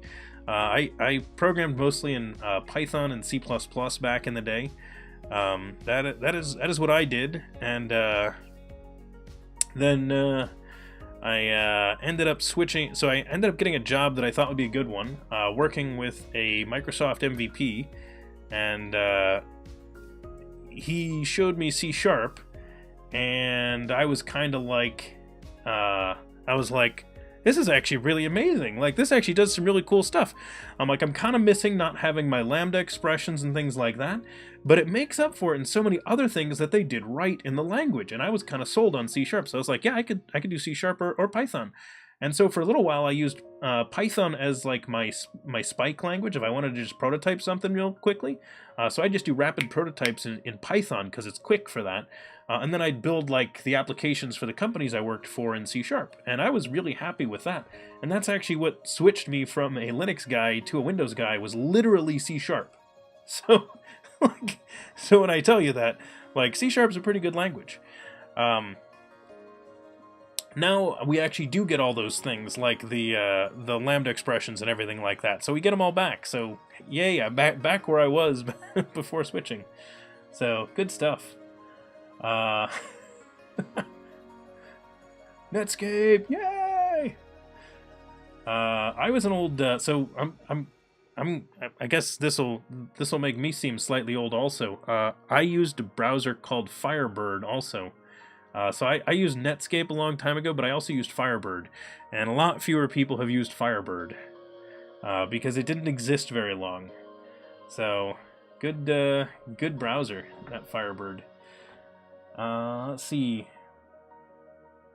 Oh, Sushinator. I'm primarily C# now. I haven't been a Python developer in a long time. Yeah, C# is a good language. Now, the thing that you're going to laugh about is why I used Firebird back in the day. It had a lot of useful plugins that I used for playing browser-based games. So I'm a nerd. Most of you guys know that here. Most everybody here knows that. Most everyone.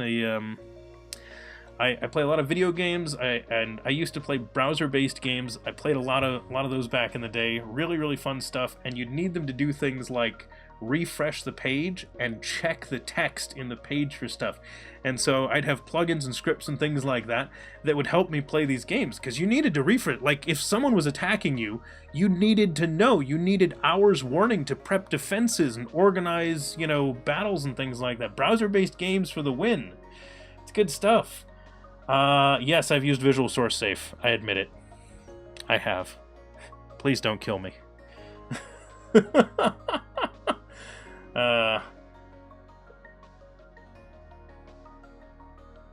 Oh yeah, no, I've used links. Sushinator, I've used links. I was on the, yeah, I was gonna say, I was on the internet in '96, so, as many of us were. Okay, so what is this? I'm gonna make this specific to channel right now. We'll extract out generic later if we wanted to. Yeah, so I'm sure there are people older than me that were on the internet before I was. Don't worry. I don't get to steal your thunder on that. Trust me. I am sure we have people in here that are literally old enough to be my parent. But at the same time, one of the things I love about the internet community is that we all shared in so many fun experiences throughout all kinds of stuff on the internet. Yeah, I still don't have a good name for this thing. Dang it.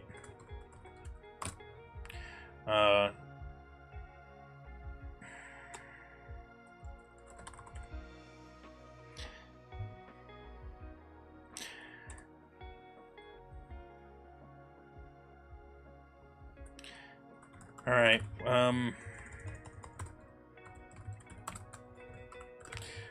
alright, that is an awful name. I don't like it, but that's about the best we're getting right now.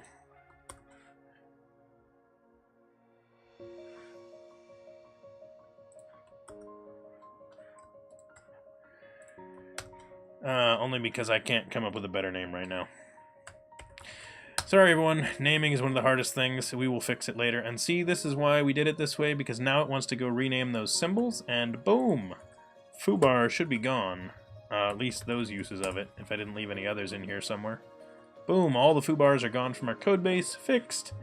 You were born in 96. Baumi, are you freaking kidding me? Oh, jeez. See? Baumi can make us all feel old. Well, maybe not all of us. That's the fun part. Let's see. Oh yeah, see? Used internet VBS sites. See? There you go, SME, good job.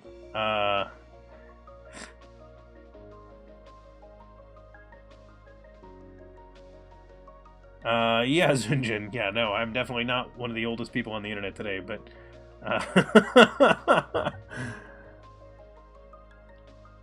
Tim Berners-Lee, no, he's web, not internet. He's web.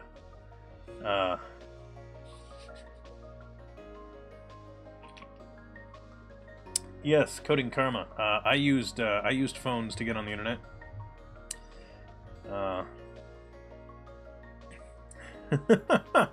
Oh, see, thanks, Zunjin. You also make us feel old. Appreciate it.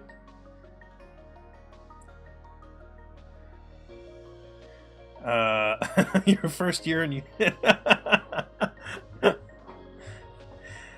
yeah, see, DXWO, there you go.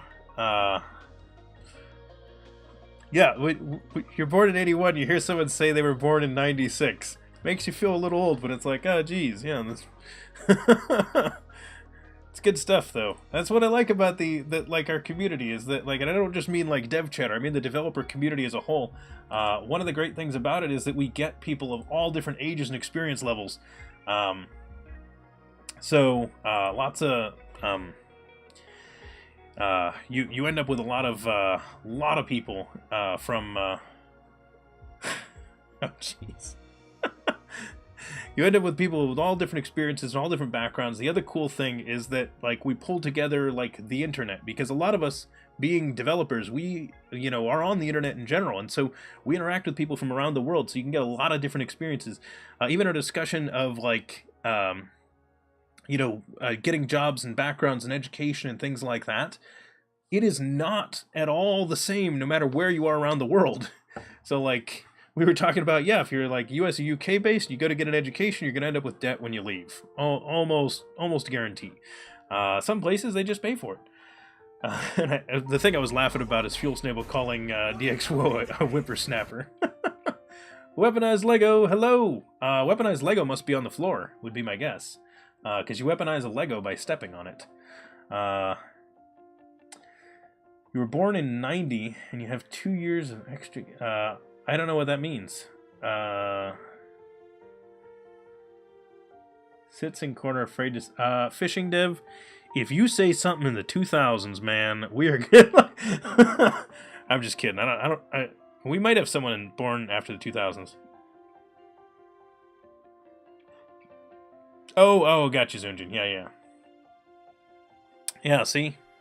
I'm older than fishing dev. I'm older than most of the people who have admitted the years they were born.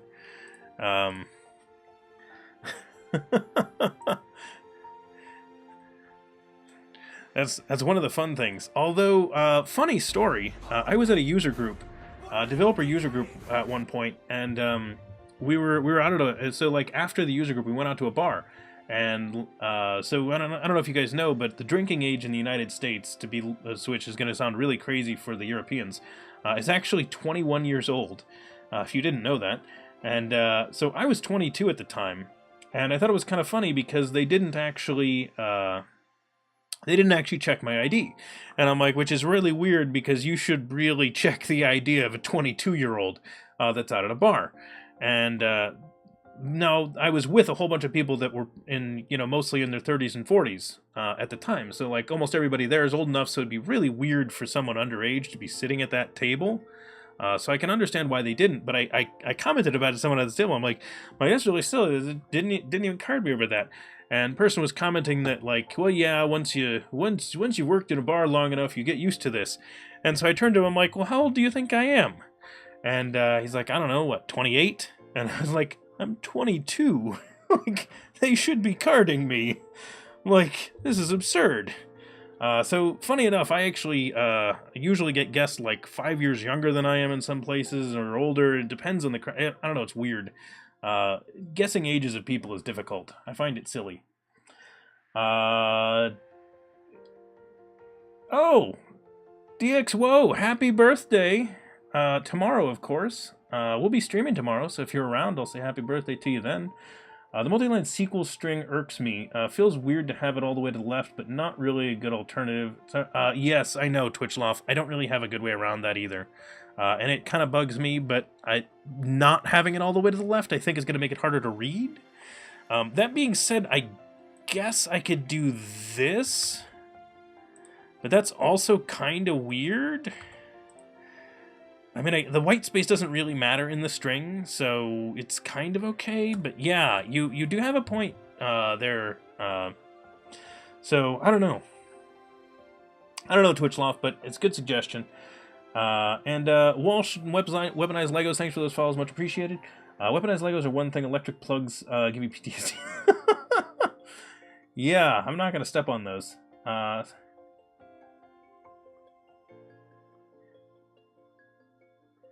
Actually, Baumi, that 16 thing is common in a lot of states, but it's not consistent. So drinking age and driving age are actually both determined by states, not by the federal government. It is just that the federal government has instituted to each of the states that if they do not set the drinking age to 21, they will not receive other funding, and so all of the states get in line. The driving age in the US actually varies. Which is really weird for people that move around. My cousin, for example, is in the military, and she moves around a lot because of that. And her children, she ended up with like a kid that was learning how to drive, and then they moved to a state where he was no longer allowed to drive. And the funny thing was, then when he went to get his temps, his little sister got to go with him because they moved to a state then where, like she was able to. It's just weird.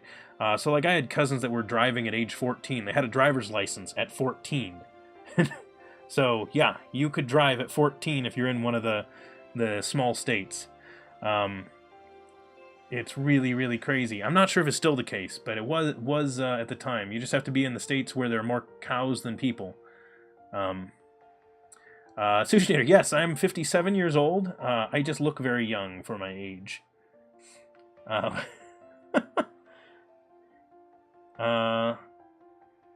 They still say the month first on the day and refuse to serve.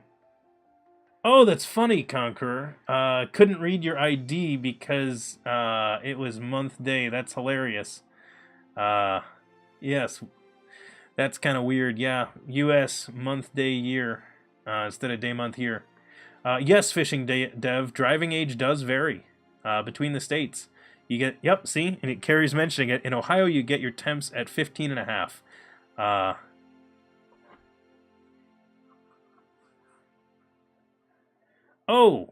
Yeah, see, Adrian mentioned, see, so some states varied you've had different ages. Chumbleton, I'm not 57. I was kidding.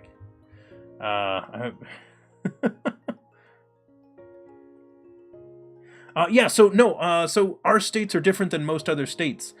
Technically, so we are actually not. The United States is actually a federated republic. For anyone that doesn't realize this, sorry for jumping into a topic that's not really about computers, but it's an interesting discussion. So that's actually why when I talk to a lot of Europeans, I usually try to explain the U.S. a little bit better by kind of saying, imagine if the EU had more power than it does and could make more laws, like was just more established. That's effectively what the United States is, because technically each one of the states within the United States is a constitutional republic of its own. So they're all republics with their own constitutions. They are full governments, but they're part of this federation of states. So that's why the term state in this case does not mean region within a country. It really is like a country within a larger country is kind of what it is. It's very, very weird. But it's some neat stuff. So very, very, very strange country. There's good things and bad things about it. Luckily, the world has a lot of different countries, and so we have lots of places to look for what things work and why and where. It's neat stuff. Wait, come to Ohio when the first snow of the fall happens. You might have an answer. Sushinator? Wait, hang on. Drivers. Oh no. Fishing dev. No. We are not the worst. We are not nearly the worst. Not saying we're good drivers, but definitely not the worst. Oh man, I've been places, man. I've been places. We're in the U.S., so I drive around the country a lot. Germany's also federal. Oh yeah, okay. Well, see, there you go. Yeah, exactly. As Carrie mentions, yeah, those temps are just for Ohio. Oh yeah, no. Well, that's because everybody has to relearn how to drive in the snow, as Fishing Dev mentions. Yeah, once you get later in the year, it's not as bad. People are better at driving in the snow, but the first one, you are correct. That one usually is pretty bad. That is a good point. This is not void. This returns back a channel, which means I need to go to the interface and change that from a void to a channel. No. That. Thank you. Thank you. There we go. And then this, get aggregate. What the?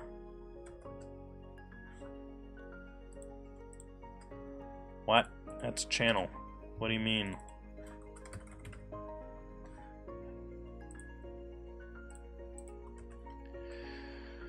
Oh, get a. Oh, derp.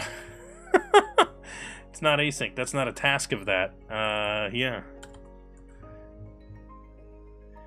I guess I could make it async. I guess. Does that make a difference?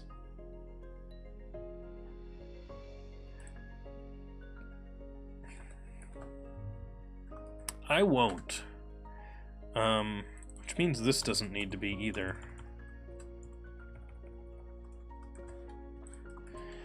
There's no reason for that to be async. It doesn't need to be. I'm not doing anything that would require it to be async, really. I mean, this is literally a request for a single page coming in. There's not really much value in freeing up this resource for someone else. We want to complete that, so... let's see. On get... Build... I don't know if that's going to work. We're going to have to try it. Oh, do I still have the site running? I bet I do. Hang on. Kill it. There we go. I killed it in time. Good.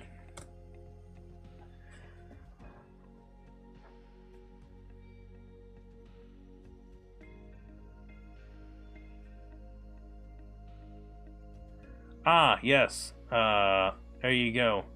So our states still have significant... Yeah, so Conqueror is mentioning reduction of power and increase in federal.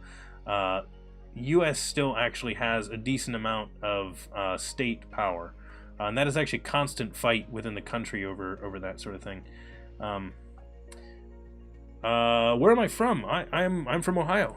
So, United States. The great state of Ohio. I'm sure you have heard of it. We are a fantastic location. We're like are we the 7th largest state, I think, in terms of population? So, which is really kind of funny because most people don't think about that. And what are we the 18th state? Somewhere around there, 18th. To be added to the United States, something along that, 18th, 17th? 17th or the 18th, I'm not sure which. DevChatter, I'm from Earth. Oh, you're from Rhode Island, see, there you go. You've never been up there and you're in Rhode Island. Up there. Aren't you further north than I am? No, no, we're up there. No, we're exactly the same. We're exactly the same. We're just as high as you are. What are you talking about? Hang on. Don't lie to me. Up there. Hang on.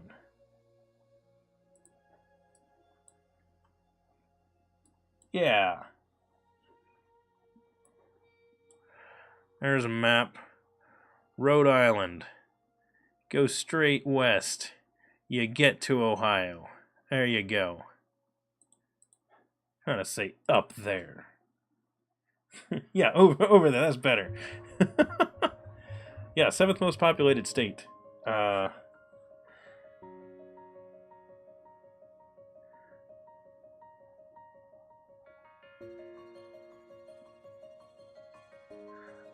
S&B. Yeah, I don't think there are any 3-letter state names. But yes, we have one of the shortest state names. So Carrie, the only reason I know that is because I live in part of what is called the Connecticut Western Reserve. And if you know that, then you know that... So, history lesson, everyone. These states had the absurdity of claiming rights to all the land to the west of themselves. However, some states had other states to their west. And so Connecticut actually reserved a section over here that's called the Connecticut Western Reserve. And that's now part of Ohio. So... Oh yeah, see? There you go.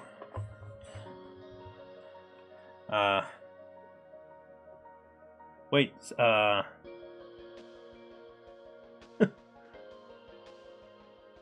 yeah, kind of funny.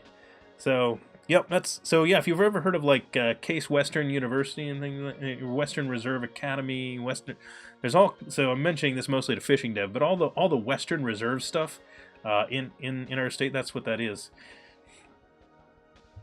Yeah, that's all.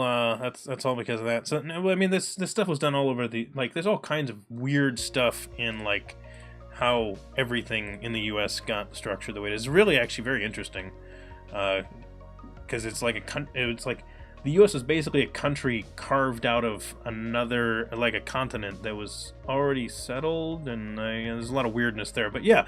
But the creation of sudden new lines everywhere. It's a very weird one. Okay, so I think this works. Let's take a look. Nope, that's not what I was looking for. One of these tabs has what I'm looking for. One of these windows. What? There it is. Hey, I found it. Victory is mine. Which one was I in? I am in my channels. Yep. Okay, this one. So the index page loaded. Create new page. Maybe works. The edit page also seems to maybe work. We'll have to try it. Details page does not work. We'll have to figure out what that is. Delete page. That one seems to work. So what's up with the details page? Did I just not wire it up yet? I might not have wired it up yet.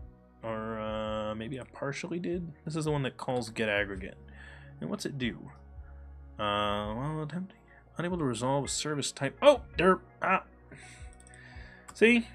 2 streams ago, I made sure to just do this, like right off the bat. First thing I did was make sure I told this thing about this thing, and then like 2 streams later, and I'm like, derp a derp, herp and derp. Do I need to do a thing? Oh, I need to do the thing. Okay. There we go. Fishing Dev, have a good one. Take care. Glad you were here. Adrian, have a good lunch. Enjoy.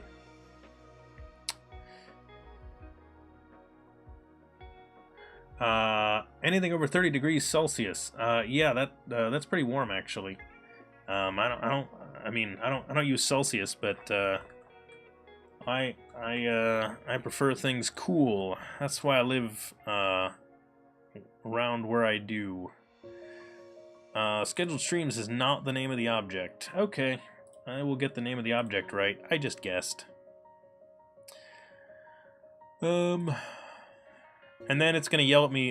There's one other thing it's gonna yell at me about. I don't have my split on correct yet, which I do need to fix still. And I'm aware of that. I just wanted to give this a little run and see how things were. Scheduled stream. Why did it singular that? That was not supposed to be singular. That's supposed to be plural. Okay, that needs to split on channel ID, tag ID. And that one is... That should be right. I should not need to specify the other one. So those should be all I need in there. Build this. Switch back over to VS Code. Close that. It's done building. Start it up again. And now when we run, this should work in theory. Whoops. What?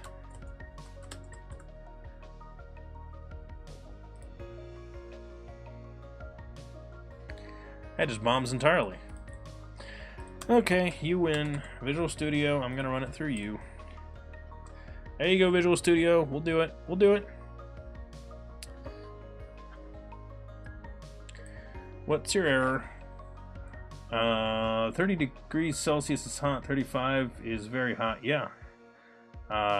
16 degrees Celsius? That sounds nice, actually.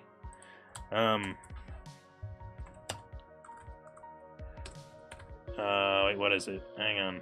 I got a brain here for a second. Celsius. Nope. It was that one.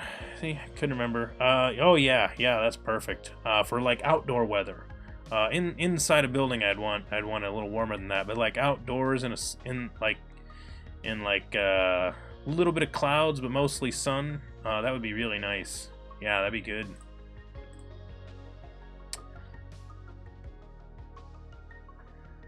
Yeah, exactly, Conqueror. That's a good one. 40 sounds like death.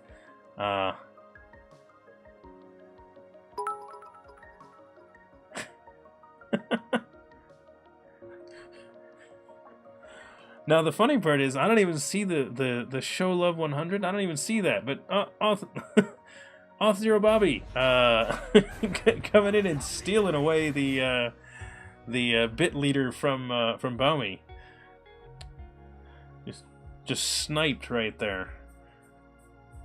40 is like a sauna you can't escape from. Yeah, I don't know. I don't want that. So the funny thing being, I have been in negative 40 weather. Outside, I've been in negative 40. And if you don't know what negative 40 is, let me tell you, I don't have to specify Fahrenheit and Celsius. It's the same. So it is painful to be out in that weather. Like, you need to be bundled up. It is cold. Really, really cold. Don't do it. Alright, what did we want? Error parsing, column 8. Invalid... Oh! Yeah, that would happen. I didn't tell it what to do with that.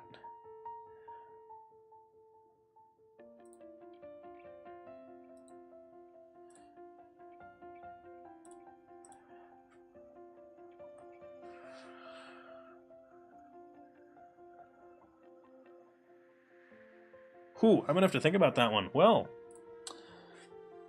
that'll derail that piece. In that case, let's discard that for now.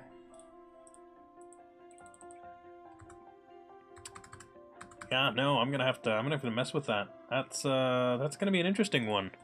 We're gonna have to think about how we want to handle that. So we're using Notatime to deal with all of our date times because it is more aware of time zones, and so is a little bit better about that. But we're gonna need to figure out how to translate that one. The challenge being that there's not an automatic. So if we're gonna switch to Dapper, we don't need to use the we were gonna have to essentially map it anyway. And I don't know what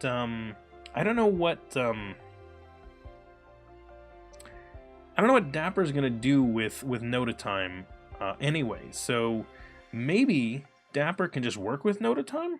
I don't think I've tried them together before.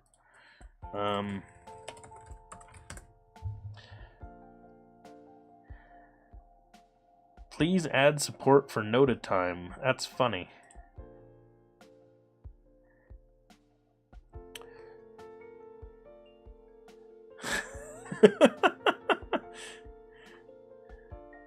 Yeah, no. See, I love this comment that he's got here. What would that look like? So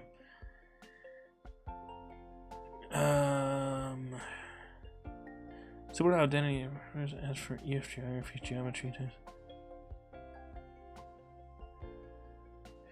Yeah, I actually do agree with this suggestion. I do think Dapper Nota time should exist as a separate library on it.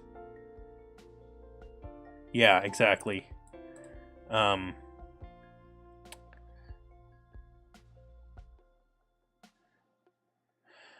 The idea being that as a dev, it's silly to have to do the mapping of a simple thing like a data type on your own, which obviously you might have to at some point. So I mean, come on, we're devs, we can do this stuff if we need to.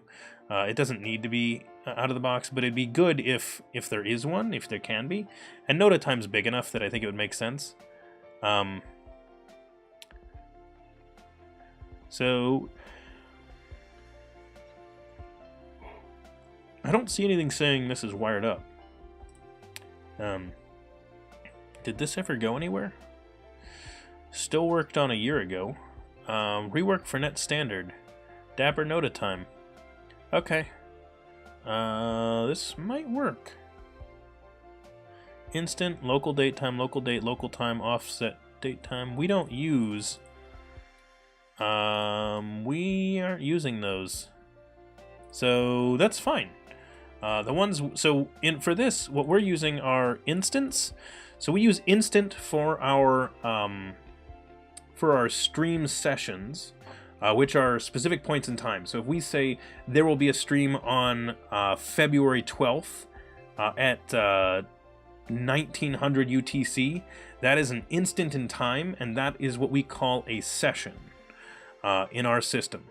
We also track the idea of a scheduled stream. And the scheduled stream associated with that happens at America_New York time at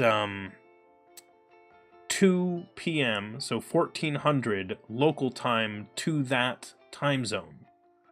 To that time zone. And what that means is when that time zone is observing daylight savings time, that means that it is... at UTC -4, and when it is on standard time, not observing daylight savings time, it is at UTC -5. And so that then lets us convert that local time into an instant for use on a specific session. So that's actually how we would support it in there. So if this has those set up, we can just use this directly. And I do wonder, I kind of want to take a look, how did he store it in the database? So an instant handler, let's see, how did he convert it? Set value instant, instant, specify kind. So he parses it from an object, and then what do we turn it into?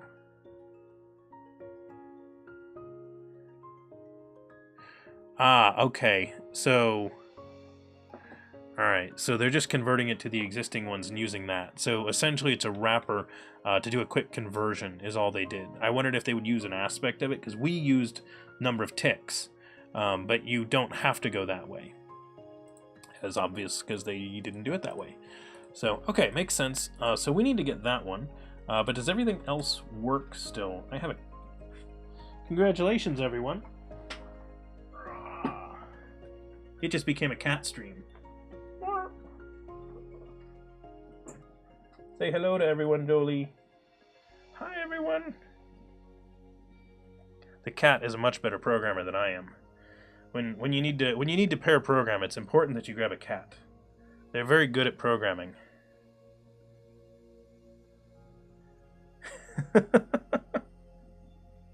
They just purr on the keyboard. It's very helpful. This is Jolie. So he hasn't actually been here in a while, which is kind of surprising. He used to make an appearance on pretty much every stream. where he would basically just come over and he would just claw at my leg until I would pick him up for a little bit. So yeah, pair programming. Oh no, Conquer, it's the exact opposite. He doesn't want to be unhanded, he wanted to get picked up. He came for the attention. So he doesn't realize that he's on a stream. I mean, I don't think he knows that he's on a camera. So, congratulations, Cat. You're a star. They love you. So, my other cat would never come in here, and she hates getting picked up. Although she loves to be on your lap. She just doesn't want you to pick her up.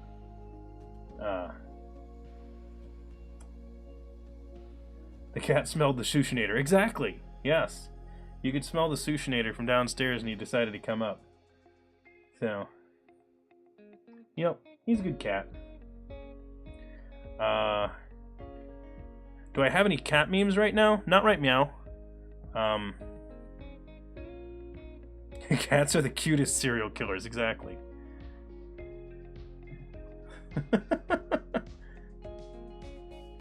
Yeah, Fuel Snable. Cats tend to close their eyes a lot when they're happy, comfortable, things like that. Yeah, streams aren't good unless they have cats on them, just so you're aware. So if there are any budding programming streamers out there, just remember you need to get a cat first. That's the important thing. Or a dinosaur. Dinosaur would work too. Those are just harder to come by. They've been extinct for a while. Unless you count, like, you know, birds, but then that's just getting into, you know, that's just cheating. That'd be like as crazy as having like a tiger show up on stream, at which point you'd probably get mauled. Alright, sorry Jolie. I gotta get back to code.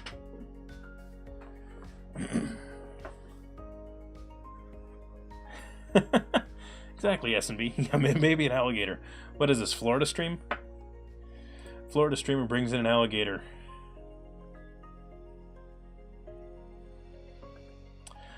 Alright, let's leave out those for now.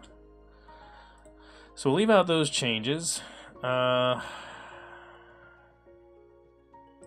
We didn't deal with delete yet. Let's take a look at delete. Let's see, can it just...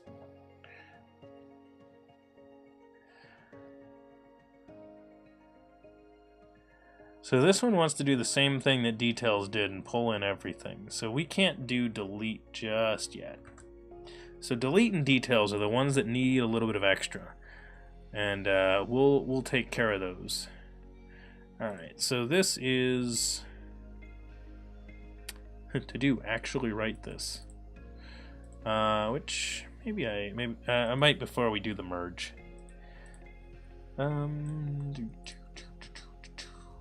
By might, I mean probably will before we merge. So this is using Dapper for some my channel crud pages. Okay.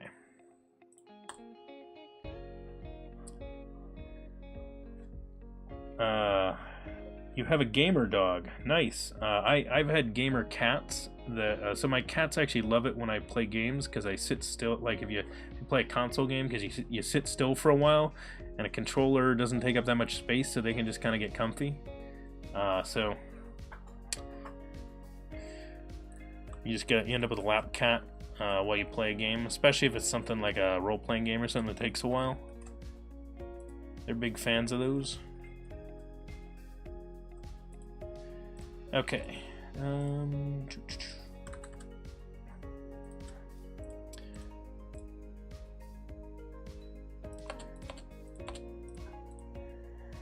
Alright. Let's go ahead and click 2 more buttons. So first off, if anyone is in here and hasn't yet, I will recommend again, as I always do, dang it, I will recommend that you make sure your bot's running before you click buttons. Hey, Wheelspin, welcome! Haven't seen you in a little bit. Welcome back. Greetings, I hope you are well.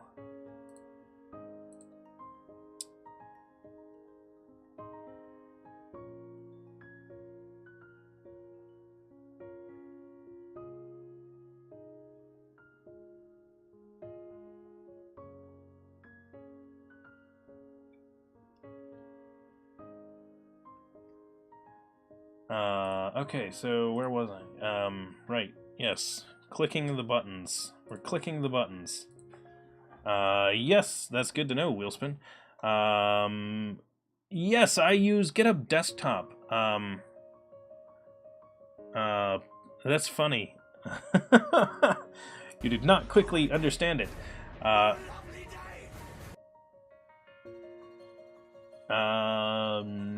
Noarni, I'm guessing. I apologize if I just butchered that name, but welcome. Thanks for following. That's funny. I actually use GitHub Desktop because it's so clean, and so I use it because it's a fairly clean UI, which makes it not too hard for people to understand what I'm doing when I use it. But yes, I can understand not necessarily having a lot of discoverability and finding where the stuff is because they hide it in those menus at the top. So if you're not used to old-style Windows applications, it can be a little bit weird. Conqueror, can you help me with a physics problem? I don't know, maybe.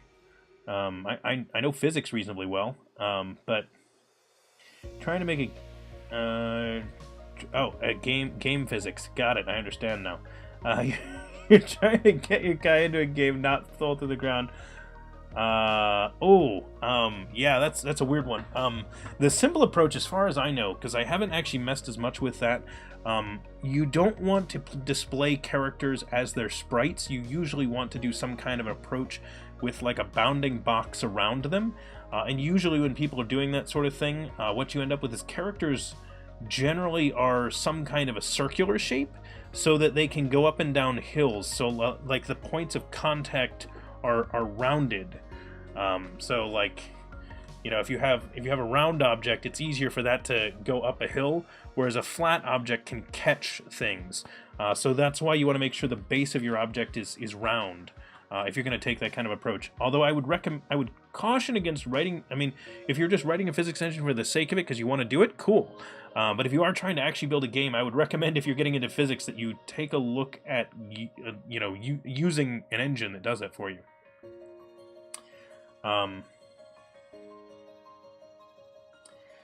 Sushinator, if you're curious why I do not have the dinosaur, I gave my subscription this month to Robert Tables to shake it up.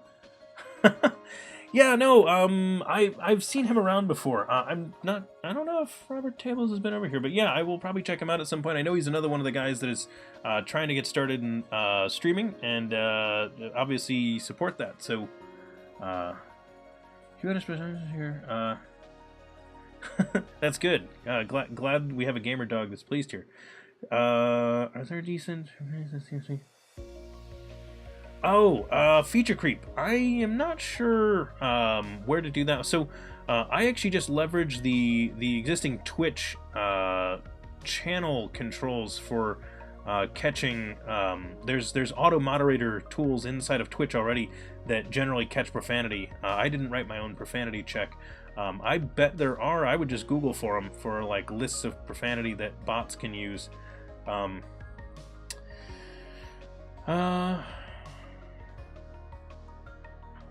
Anyway, so a couple of things I wanted to mention. So if you are new here, first off, welcome. We stream 4 times a week on Mondays, Tuesdays, Thursdays, and Saturdays here on the stream. My name is Brendan. This channel here is DevChatter, and we have an awesome community of developers. And if you want to chat with me or any of the other developers that are here, one of the best places to do that is our Discord. There really are a lot of us over there. We have like 400 some people in our Discord. I am not even kidding. At any given time, there's usually a decent number of people logged in, and if you want to just chat with people about code and stuff like that, it's quite fun. If you are interested in contributing to any of our projects, all of our stuff is actually out on the internet on GitHub at github.com/devchatter. So lots of cool stuff over there. Conqueror, thanks for that follow, much appreciated. And T.W. Williams Jr. As well, thank you for that follow as well. If you are here and you enjoyed any of the stream at all, please be sure to click that follow button. If you are someone watching in the future on YouTube, you can click a like button. I think people say that on YouTube. I don't know. I'm a Twitch streamer, not a YouTube person. But although we do actually have archives of all of our videos over on YouTube, including we put everything in playlists, so you can actually find the like actual content in groups, so you can see that kind of stuff. It definitely helps. Feel free to follow me on Twitter. there's I mean, I post some stuff that's not necessarily always related to this, including like I will retweet some gaming streamer stuff as well. So if you are, you know, a Twitch person, because as many people in here do know, I was a Twitch person before I did any Twitch live streaming. I mean, I actually did gaming streaming before I did programming streaming. I actually switched, which is why, as some of you might know, hang on, let me pull in my other account.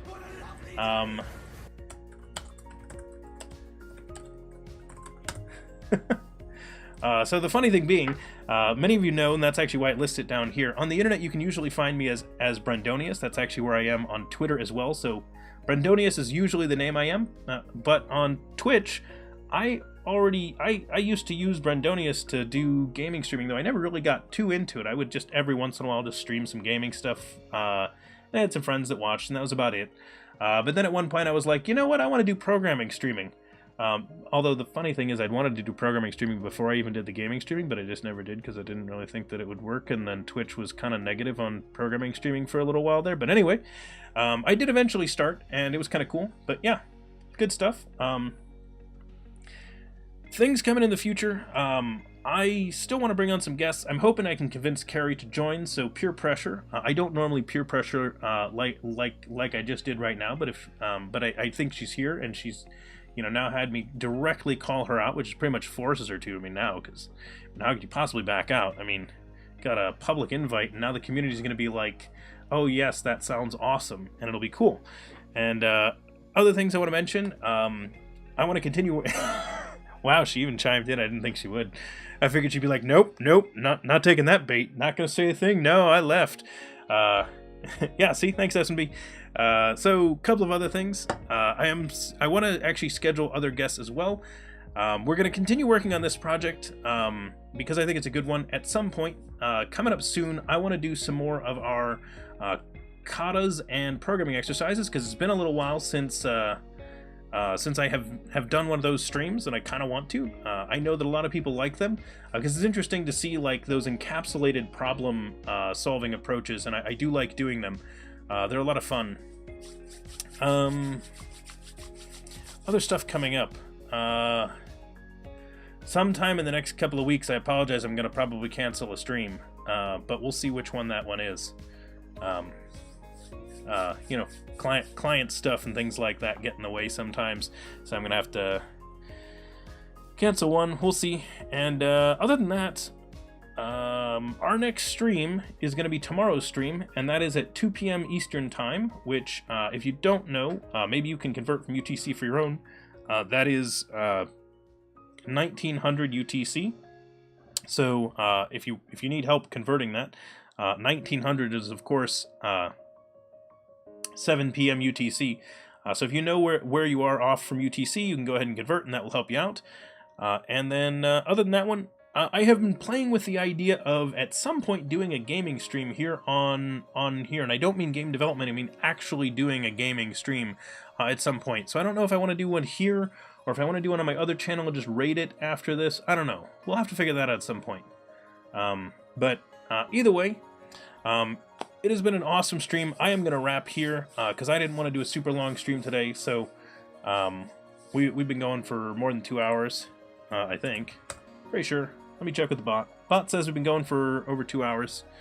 Bot doesn't lie. Plus, the bot's not rigged. Clearly.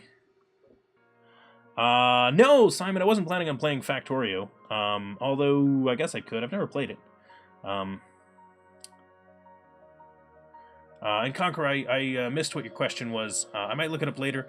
Either way, I want to thank everybody for hanging out today. I am going to roll our credits, because I know there's a lot of people to thank, because we had interesting stuff going on today.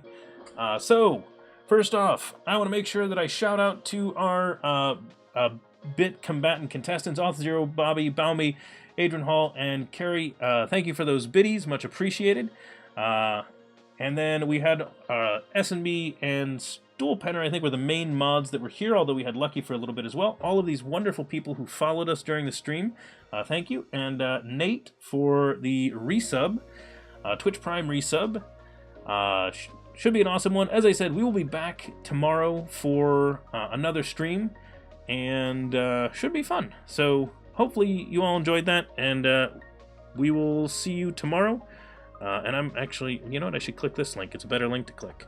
I will leave you all with a bunch of links and links down below, and I will see you then. Take care. Have a good rest of your day. Happy coding, everyone.